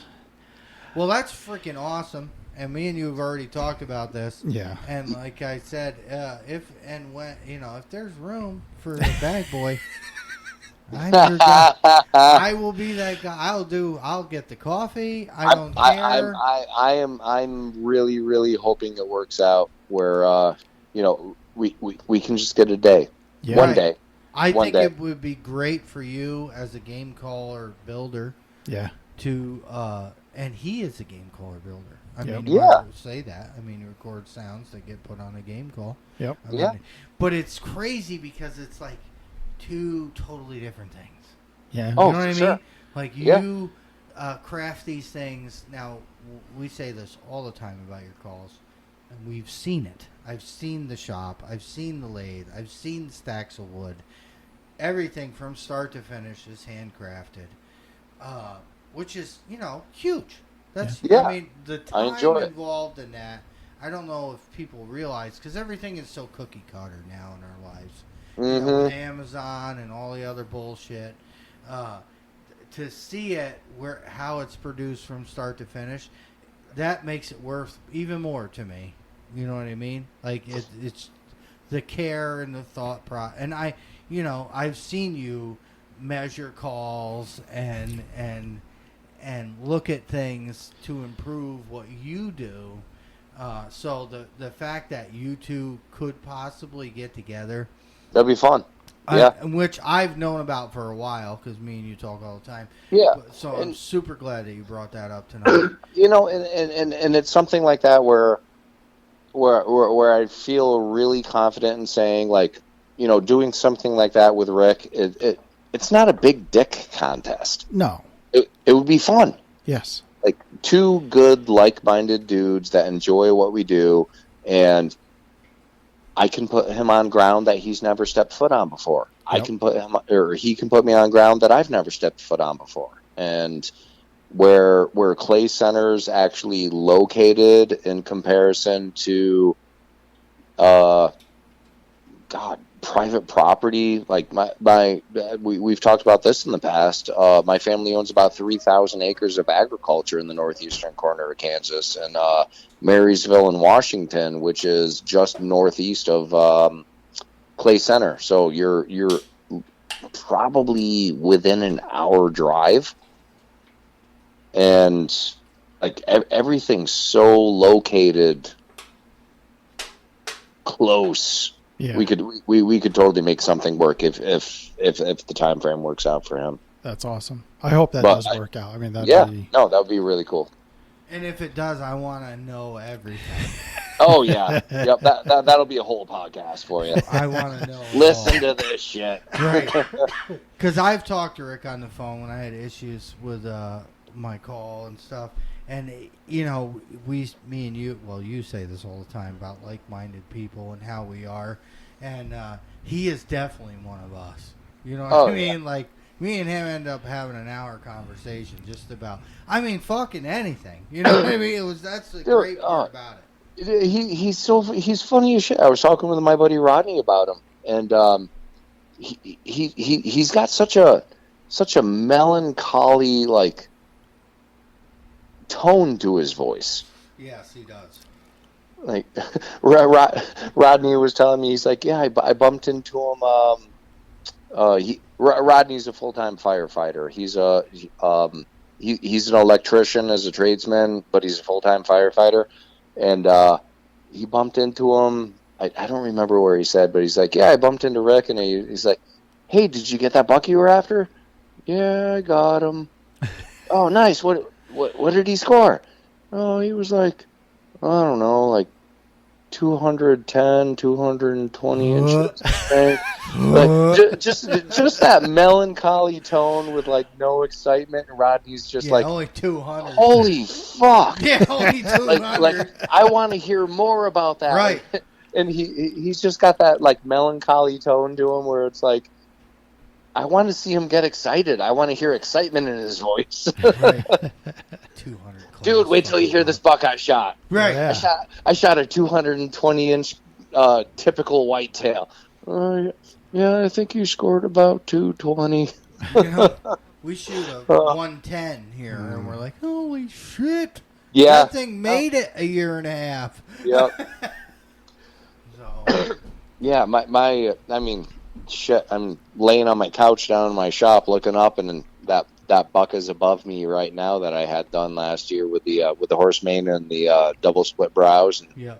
Shit, he probably goes maybe 115. Right. I'd say maybe 115. Like Pierre's hunted in, I think he was Kansas. Ohio. Yeah. And shot some slammers. Yeah. Oh, hell yeah. Hell yeah. And he'll, like, when he's down there, and like that one year, I forget, it wasn't last year, year before, I think he shot a nice one. And he's like, dude, look at this buck I shot! Up here is, and I'm like, holy shit, dude. Like, that is fun. That's just an amazing experience. Yeah. Oh, yeah. And we could have that here, but nobody ever lets him go. No. Like, I love the concept of antler restrictions, but I'm also just like, I love the concept of it too. Yeah, the concept is good in theory. Yeah. But there's always a but. Yeah. Right. I mean, like antler restrictions. So like you go into 4G and you got to have 3 on one side. 3 on one side, right? So that's kind of vague. If you shot a typical 6-pointer, which is 3 on one side, you either shot a really shitty deer or you shot a baby giant. Right. It, Had like, potential to be something more. exactly. And Like, you always get them guys that are like, well, if I don't shoot him, the guy next door will. Well, that's just a shit attitude. dude, I can't stress I hate that. I cannot stress So that enough. get with the guy next door. Yes. Go buy him a fucking beer. Yes. Sit down. Like, have a conversation about it. Right. And be like, listen, we're two grown adults. That's want something. Our families to shoot nice bucks. Yes. Let's come together on this. Yes. Come to a mutual agreement of, if I don't shoot it, the neighbor's going to shoot it. If you shoot it, you are the neighbor. Yeah. Right. You are. But also be proud of what you harvest. Whether it be coyotes or and that's my number one big thing. If you're happy, I'm happy for you. Absolutely. I am not going to be that guy that's going to rub your nose in the dirt and stick my nose up at you and be like, why the fuck did you shoot that? Absolutely not. No. If my first buck was a pronghorn 4, I could take you to the spot, show you where he died. I remember you saying that. You know what I mean? Like, and I was shaking like a dog shit in razor blades. Like, it was terrible. I had a new hunter ask me, he's like, do you think I should shoot a Jake this year? I'm like, that's up to you. I'm like, I'll flat out tell you right now, I've shot Jakes before, and you know why I did? Because I was so jacked up and excited, and I was having a good time. Right. I dusted that little shithead. Right, and that's I didn't even think twice because I had so much fun doing it. Mm-hmm. Absolutely. Hunting is not a job; it's a pastime. It's a leisure thing. Yeah. So if you're having fun, then fucking send it. Yeah, I mean, don't get me wrong. Today, running the camera and doing everything that I'm doing. Yeah. I'm not going to shoot a Jake today. I'm going to have fun. I'm going to have fun messing around with them in front of the camera. Right. I'm not going to squeeze the trigger. Don't get me wrong. If it was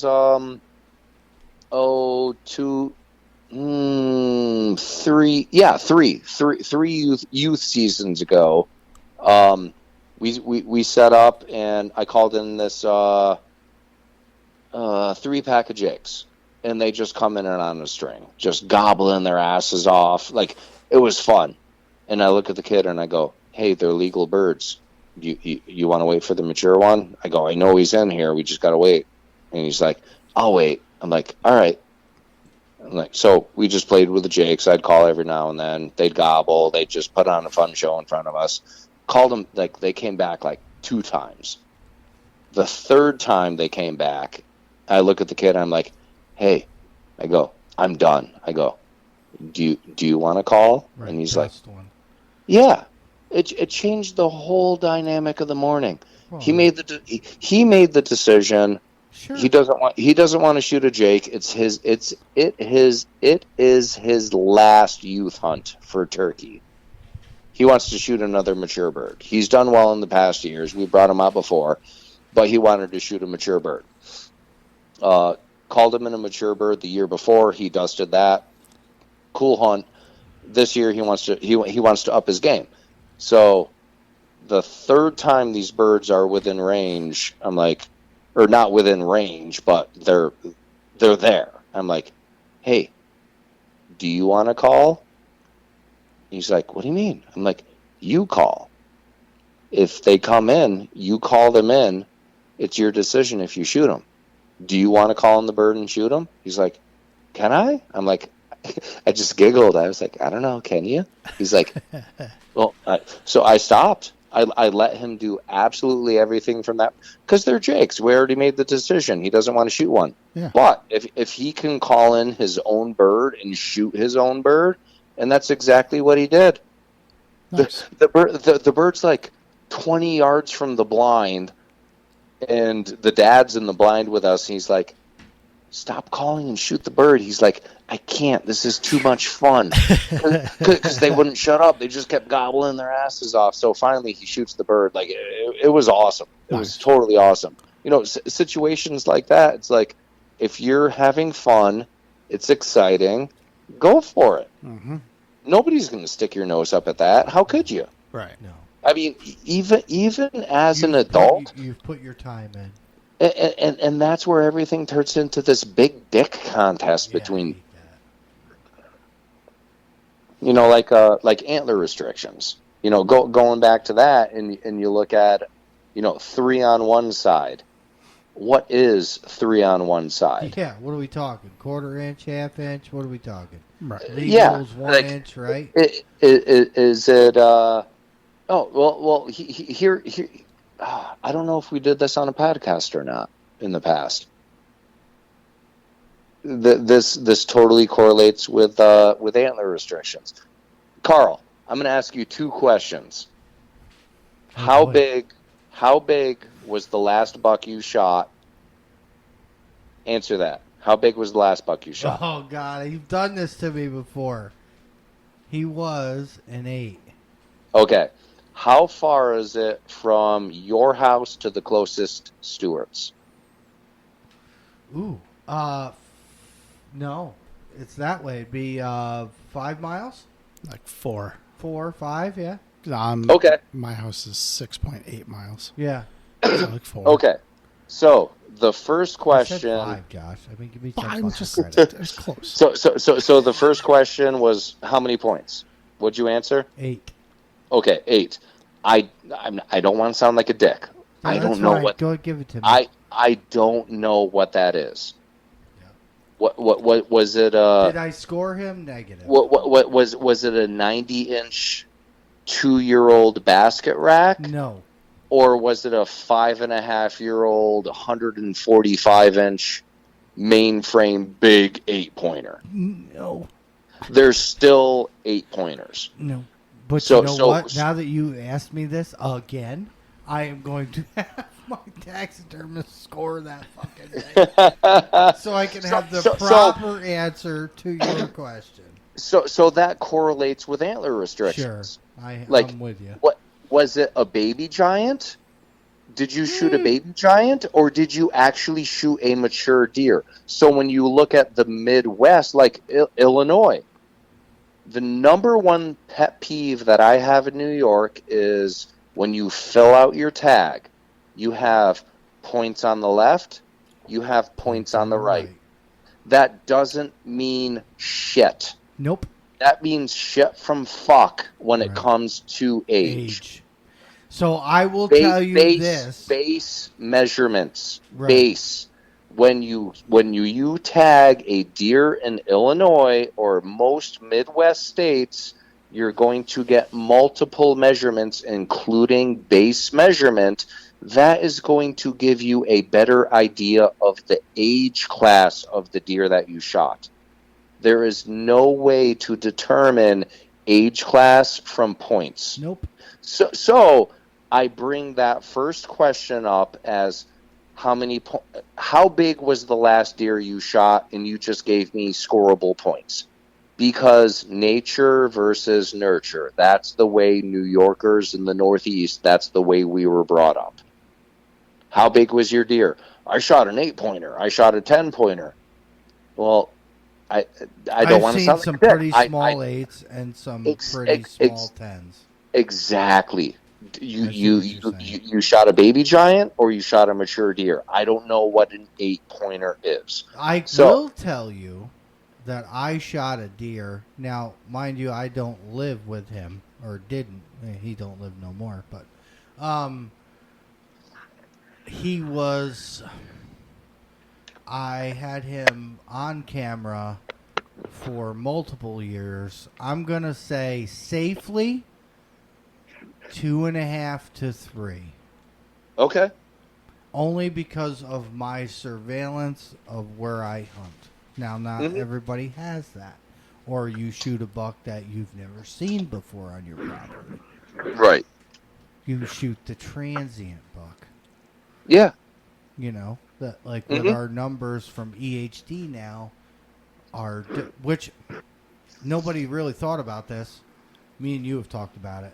We had less does.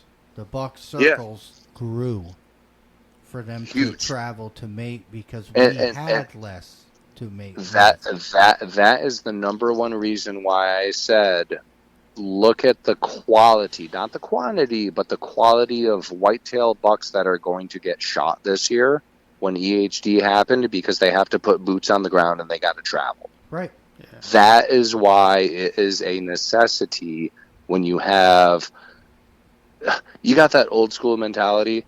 No, we can't shoot does on the farm because if we have all the does, we're going to have all the bucks. You're not going to see the bucks.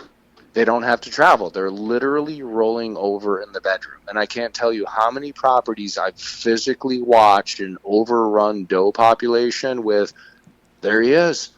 There he is. I can't do shit with him. Okay. He's literally rolling over in the bedroom, going from that doe, tending the next doe. I have a very, very small window of opportunity in between tending does when he's going to the next one. And if I can't get him in that window of opportunity, and there are very small windows of opportunity, and 2 to 3 days of a courting period of tending that doe between I've watched those violent in New York. I've watched that violent relationship between a buck and a doe where she'd want to get up and feed, and he would just horn her back to the ground and just stand over her like, you're not going anywhere. Cool. So, and then she would get up. She would. Listeners like this. You go out to a bar. You're a single guy. Yeah. Okay.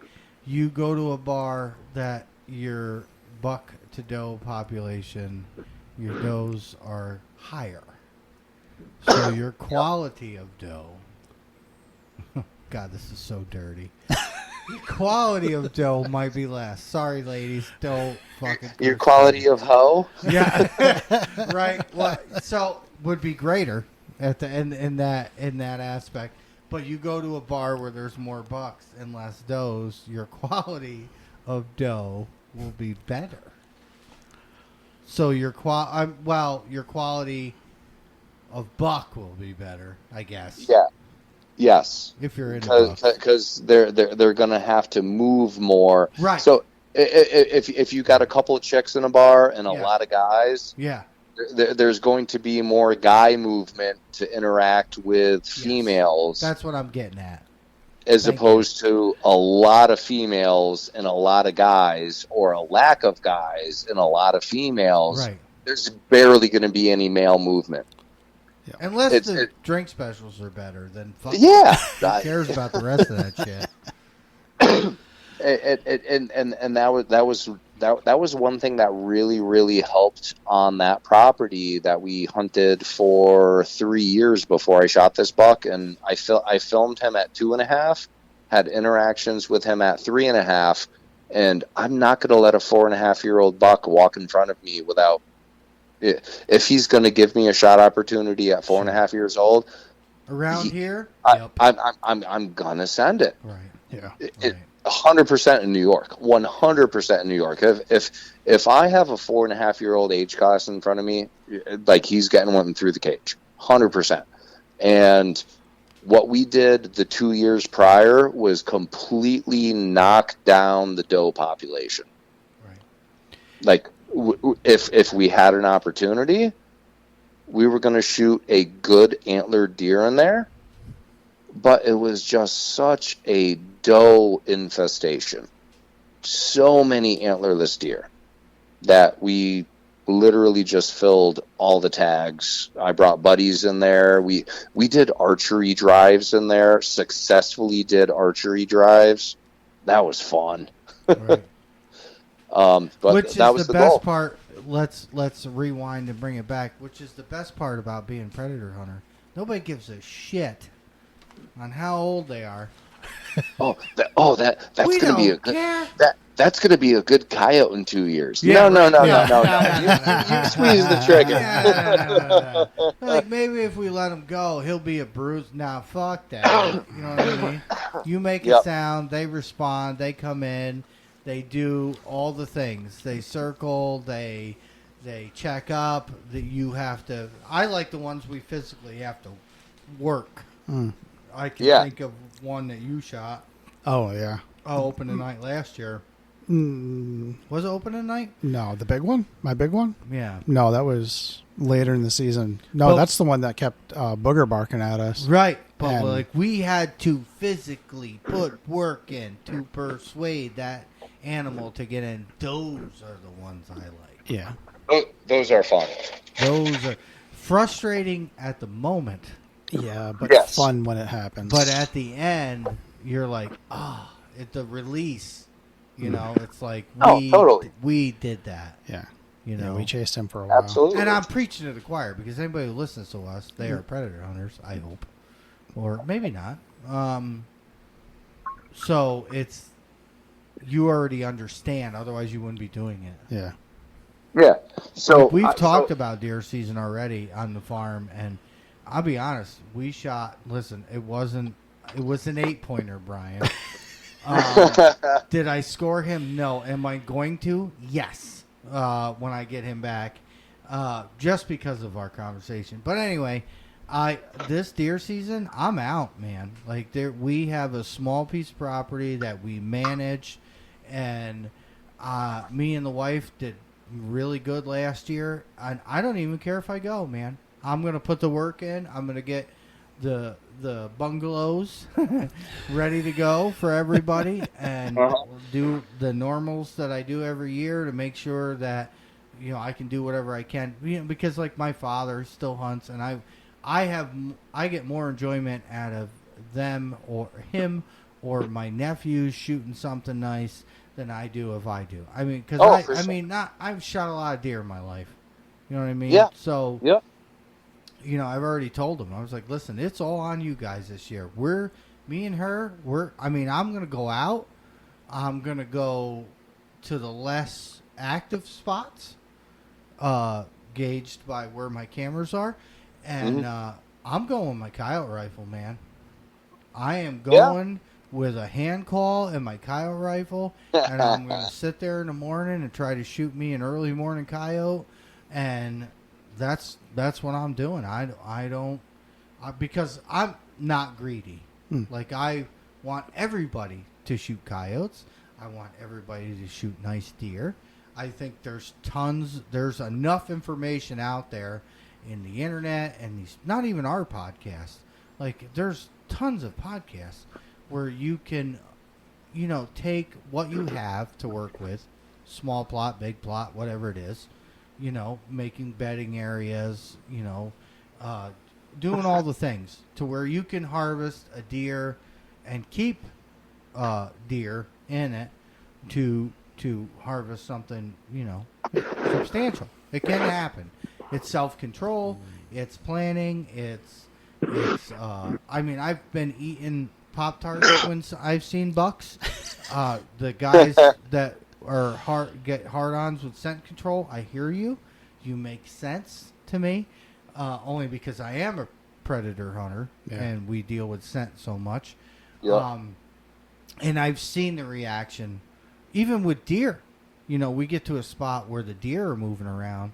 We're targeting coyotes. But the deer move to our downwind. Oh, yeah. And how you can watch them. Now, and you can say whatever you want, but those deer know it's dark out. They are not going to be. I don't care what anybody says. They know they're not going to be targeted. Oh, dude, that was so. But you can watch them react. Yeah, like my archery buck that I killed. I called him in and put him from my downwind to my upwind with one call.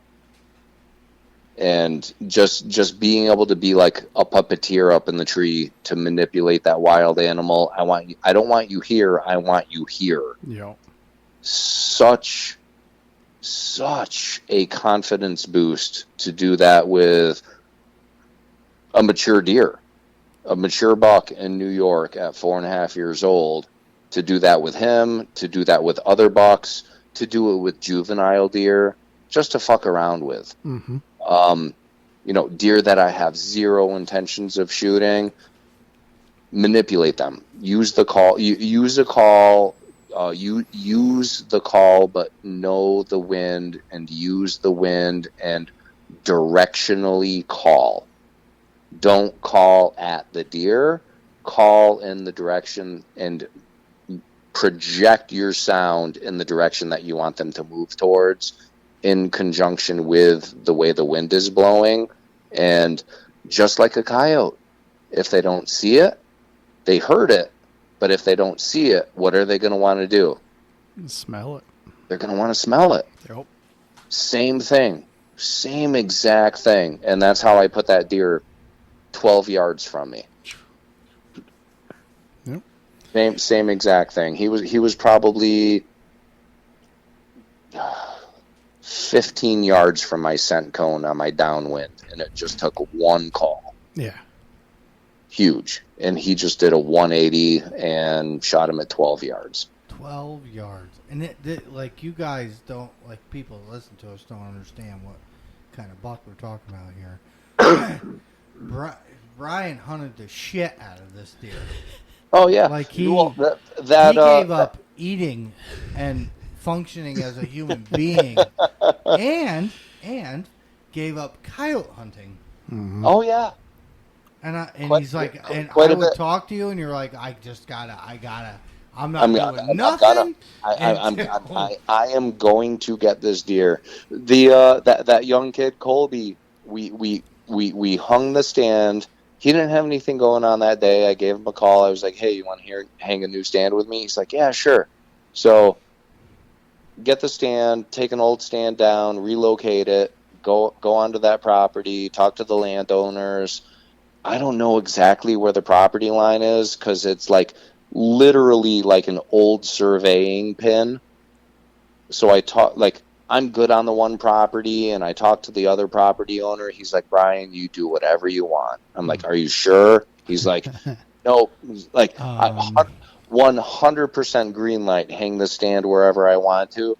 And it's all cottonwood trees. They're like me, you, Josh, Pierre, we could all hold hands and not even get around the base of these trees, and they're all crooked as shit. Just ugly, huge cottonwood trees, and like right next to the Mohawk River.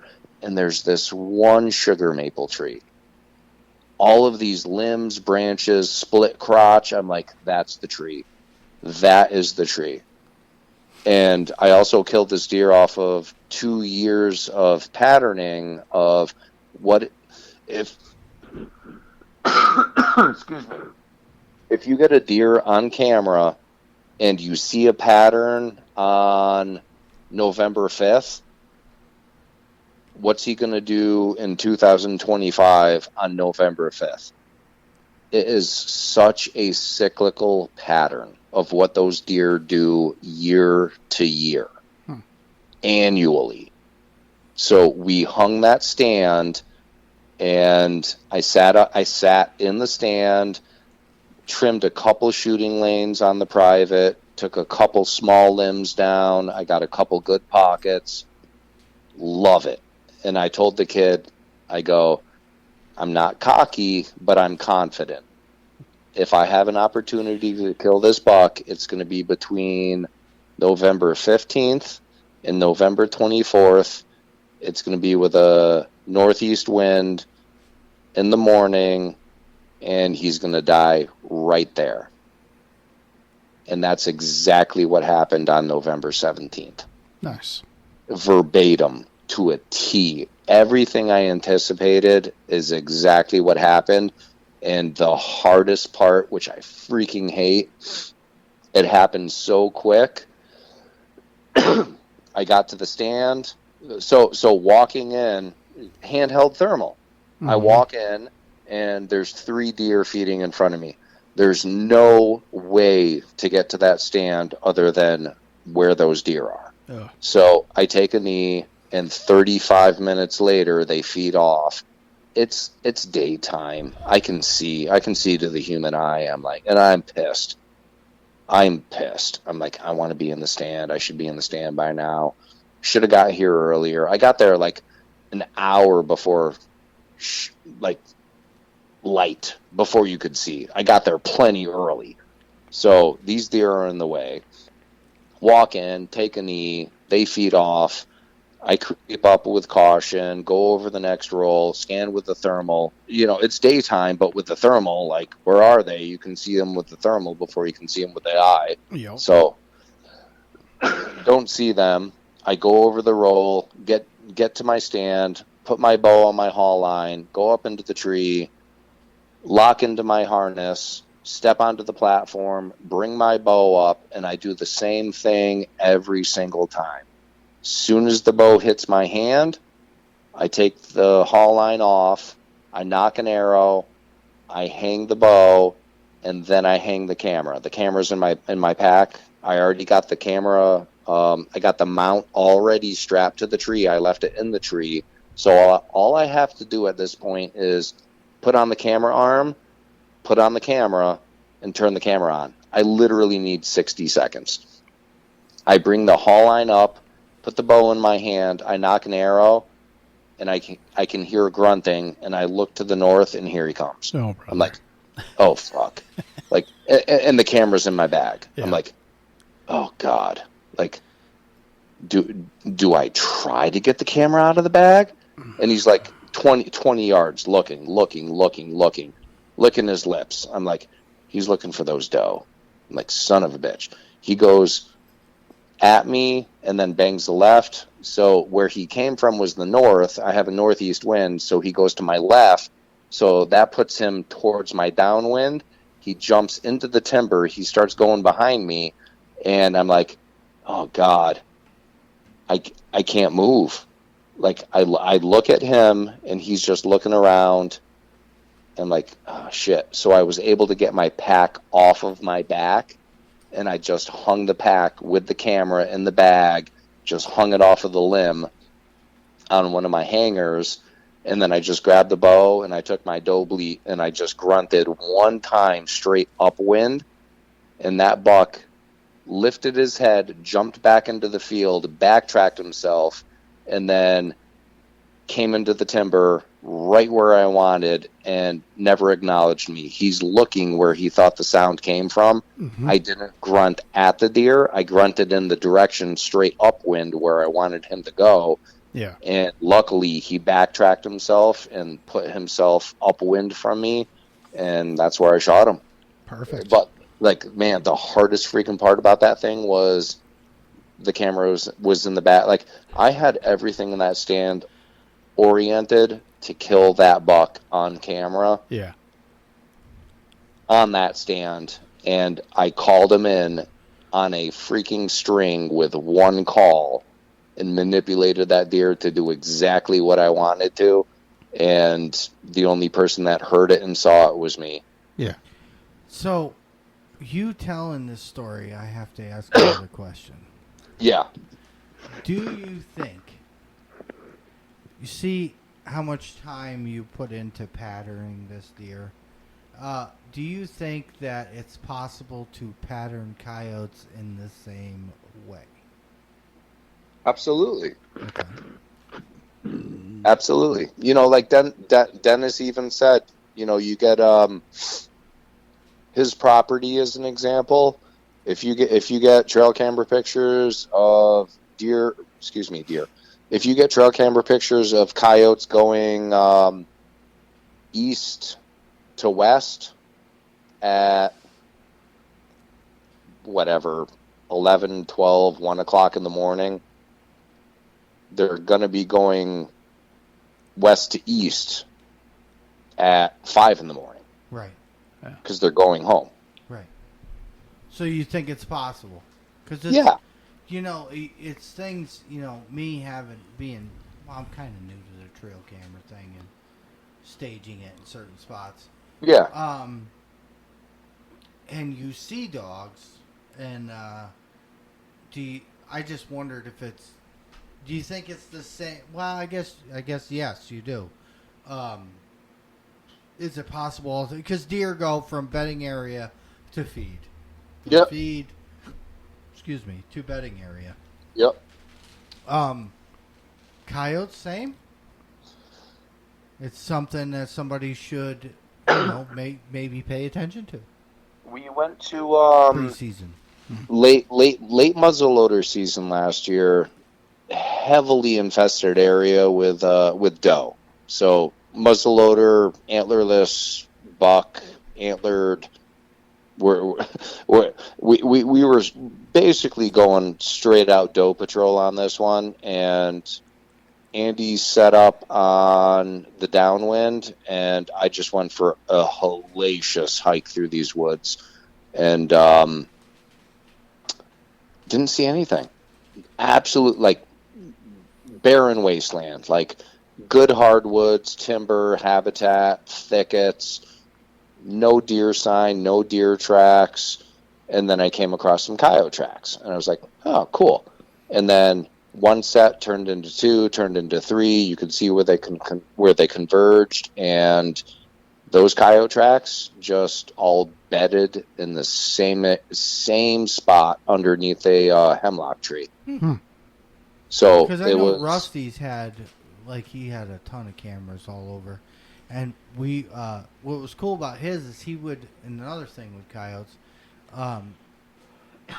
he would get them coming to and from, but just to watch their body language, and they weren't, like a deer moves through a trail, right? So a deer walks, its head is cycling, it's looking around, it's or just in a straight walk to a feeding area or a bedding area.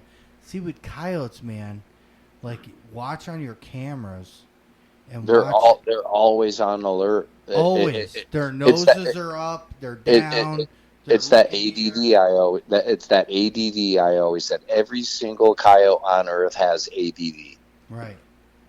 But it's just really cool to see. Yeah. If you're talking about game cameras and patterning things pre-season, or, if,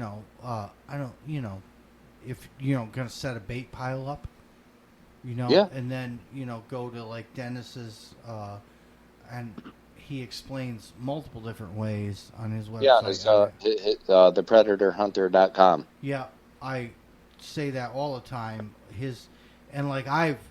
When we met Dennis and then he talked about it, and then me and Josh went and looked, and I'm like, you know what? He makes total sense.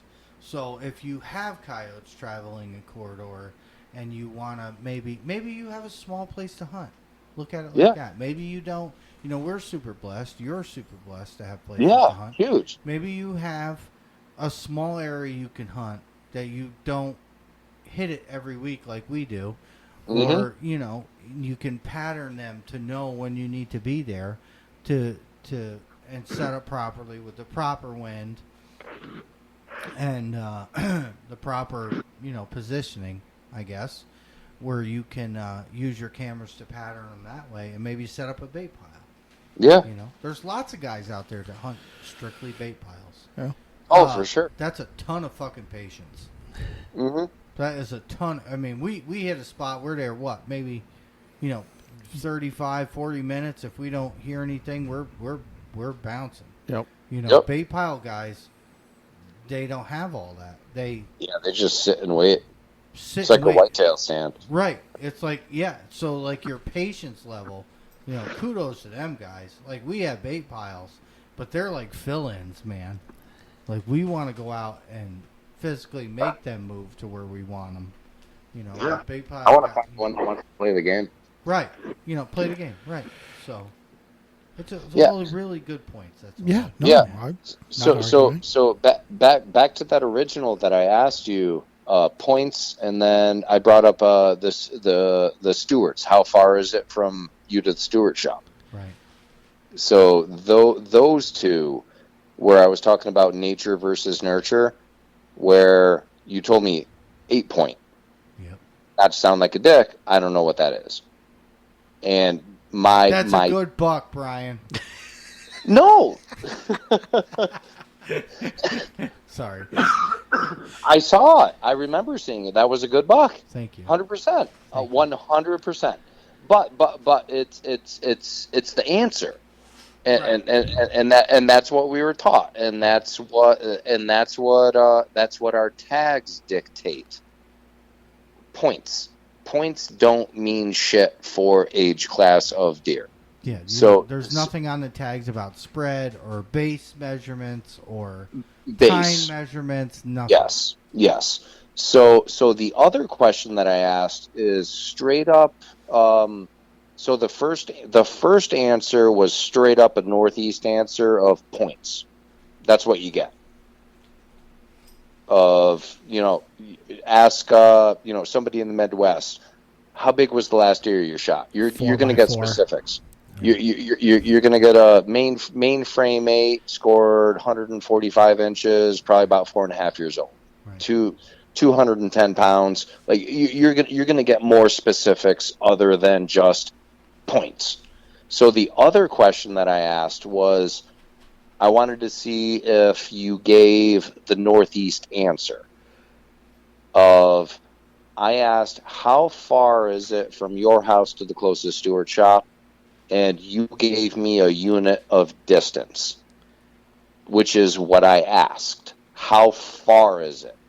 Most times when I ask that question to anybody in the Northeast, you're gonna get an answer of about 10 minutes, 15 minutes. You're gonna get a unit of time as opposed to a unit of distance, because of the topography that we live in.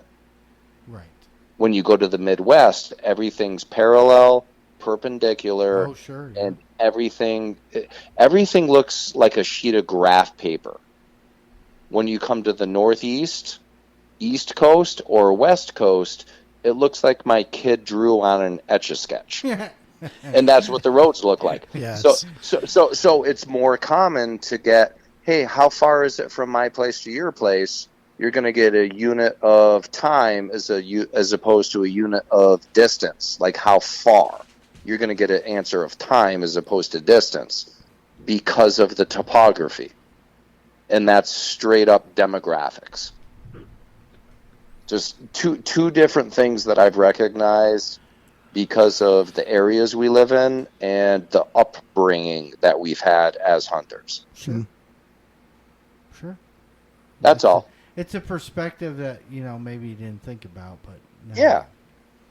Yeah, but it both comes back to the tags that we have, points. I don't want to sound like a dick. I really don't, but points don't mean shit to me when it comes to age class of deer. Yeah. What are the base imagine measurements? Imagine that, guys. You text your buddy, send him this beautiful buck that you harvested, and he asks you how big he is, and you say points, and then he says on your podcast that points don't mean shit.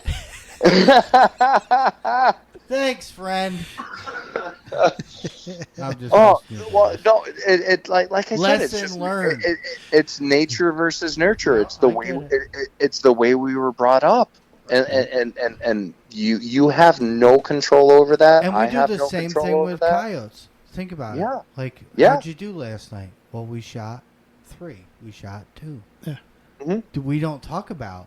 We shot 1 little coyote that Right. weighed 21 Right. pounds. Well, I will advocate for that because that's one of the best things about predator hunting for me, because I'm so picky with the class of whitetail that I'm going to shoot in New York. If I call in a coyote, I'm going to shoot it. Yeah. You're not picking and choosing. That's going to be a good coyote in 2 years. No, I'm going to shoot it 100%. I'm going to shoot that coyote. Right. Which brings me to another question. Is Brian gonna hunt more coyotes this year now that his target buck is dead?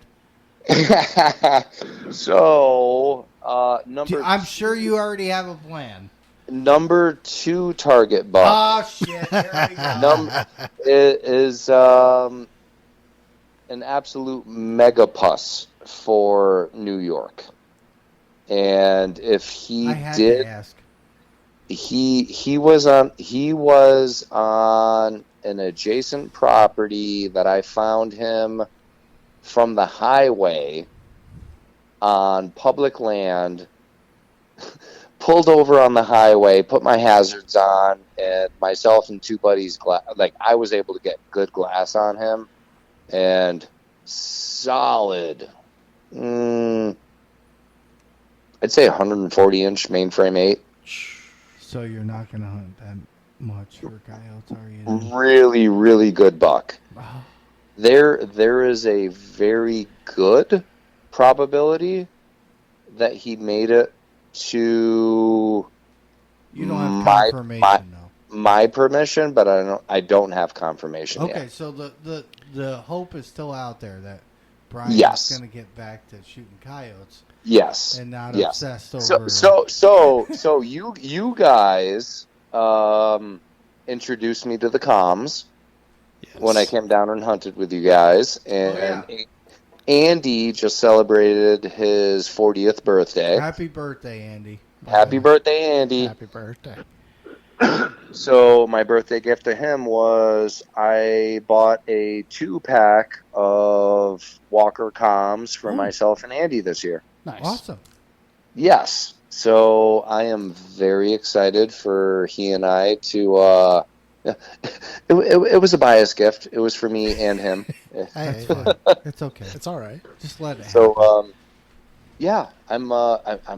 we're both really excited to. I can't wait to hear what they talk about when they're not seeing anything. Like, what do we talk about? Pancakes. Pancakes. So you won't. There needs to be an IHOP over here. And then all of a sudden you hear Cousin Chip go, "Oh man, I really wish we had an IHOP in town." So you're. I mean, for guys that don't have comms, you're standing in a field in complete fucking darkness. Your partners or partner is whatever 100, 200 yards from you. You know, i.e., thanks to you now we spread out so much. And dead quiet. You're focused. You're concentrated. You're paying attention to wind direction. You're, keeping an eye on your equipment, battery life, all these things. And you hear out of nowhere, pancakes. So I'm dying to know when it happens. And you can't plan this. You gotta just let it happen. I already know what the first things, like the first random is going to be.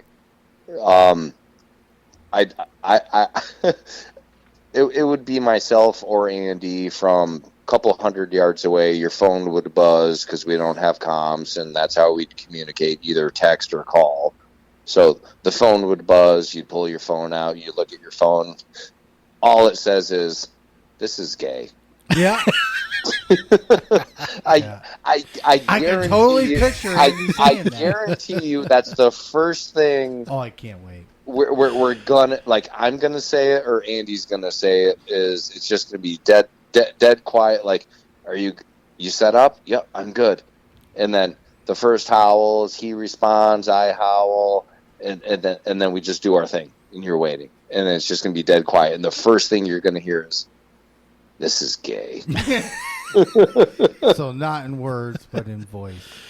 In voice, not in text. It's gonna be. I can't imagine trying to text. Like, I give you guys tons of credit for everything you do and how your style is, dude. I can't imagine us texting each other.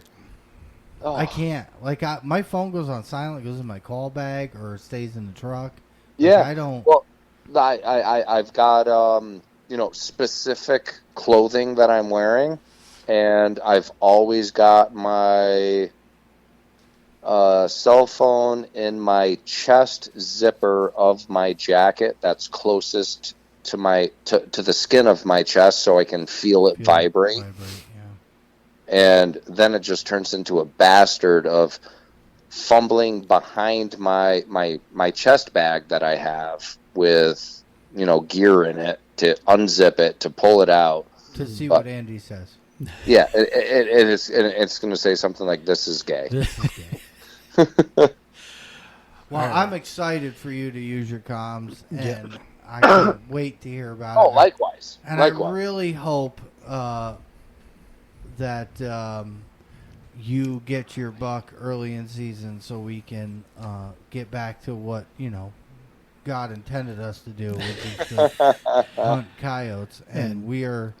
I can't wait to get back up there. Yeah, we can get up there earlier in the season this year. Earlier in the season, when there's not 30 friggin' feet of snow, And, Dude, the wind drifts when you guys came out, the oh my freaking God. it was we bitched about this forever. Right. It was winter, and then from December through March, it was just sideways We had blowing wind wind. from, right. It was like, I think Josh brought this up on another one.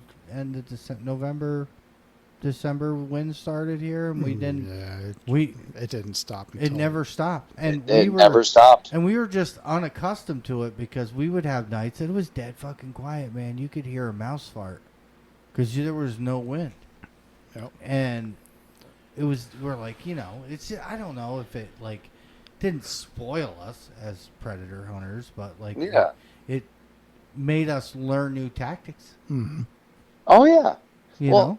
When I when I came down to you and we did the podcast at your place, and then we went out and hunted, all of us, every single one of us, was so excited to get out and hunt that night. Oh my God! Because that was the night the wind shut up. it was like quiet. 2 weeks straight of sideways. Ouch! And like hurtful wind. Like it was painful. We're not talking like people, like, oh, listen, these babies, ooh, we got wind. We're not talking 2.5, 3, 4 miles an hour. We're talking like, we had a rule. Me and Rusty used to rule. It was like if it's anywhere near 10, we ain't going. Yeah, and we were hunting the other thing was associating the wind chill with it, and it was like negatives. Oh, yeah. It was freaking cold as shit with that wind. Right. Yep. We still hunted a lot of it though. Yeah, we did. A fuck ton of it. Yep. Freezing rain and all other bullshit. Well, Brian didn't want to do a 2-hour podcast. But guess what Brian did? Brian did a 2-hour and 20-minute podcast so far. Brian's got to go up in the hayloft in 5 hours. Yeah, we're gonna let Brian get some sleep. It's all good. All good. We could go on for hours. Like this. This is what happens. Yeah. I do want to say one thing.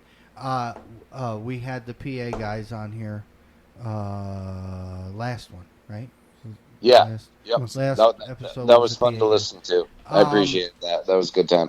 They ended up sending me a tripod, which at the time when we were bullshitting about it on the podcast, I don't know why it just didn't stick.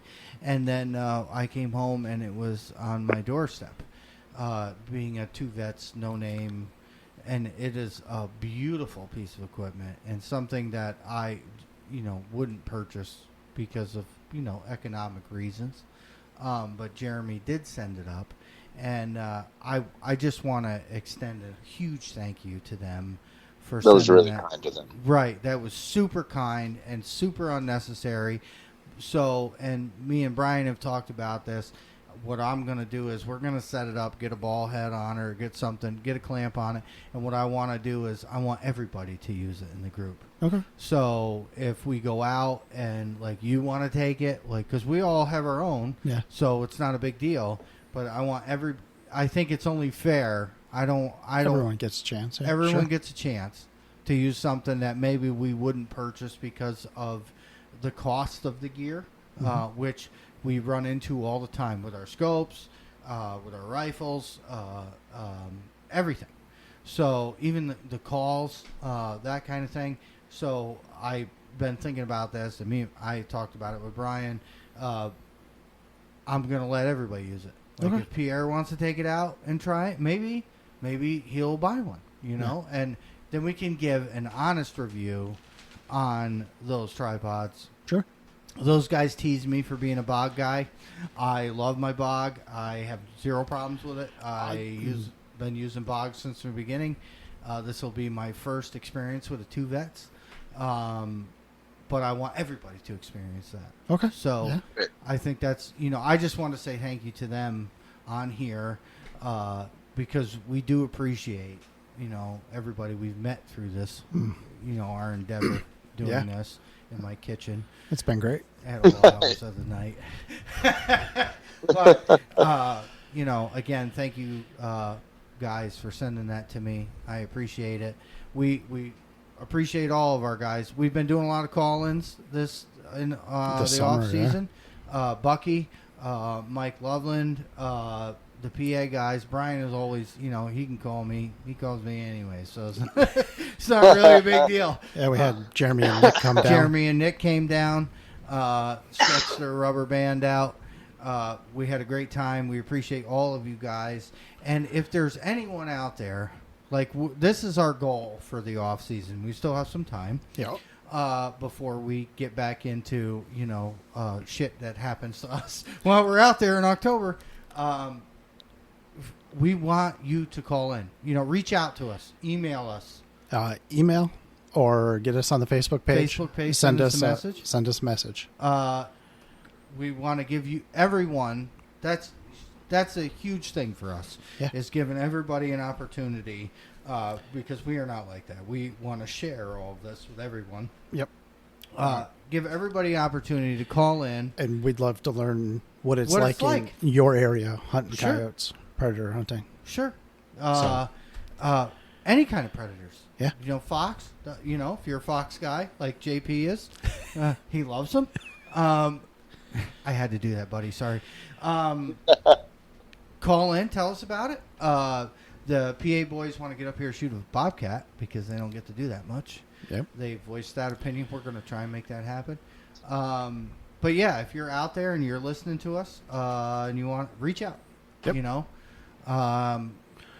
We have a lot of access to a lot of good people.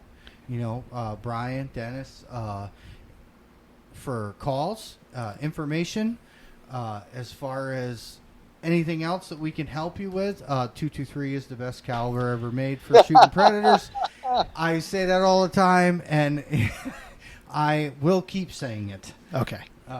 Sorry, I hate to beat a dead horse, but I'm beating the shit out of a dead horse. So, do the bit. Order your calls now. Yeah, order your calls now, guys. Yes, please. If you're gonna, and do not wait, okay? And you will not regret it. No, not at all. Much appreciated. Yes. Thank you for calling. We we love having taking, you. Taking time out of your day for us. Talking with you. So yeah, find us on the One Predator page on Facebook, onepredatorhunts@gmail.com. YouTube is search One Predator Hunts. You'll find us there. Yep. Podcasts on We're all gonna do your a live sooner or later. all your favorite podcasting apps. You'll find us there. Brian, again, thank you very much for thanks for having me on, guys. Sharing your time with us. And just hang out for a minute while we got it. Now we'll catch you in the next one. Have a good night.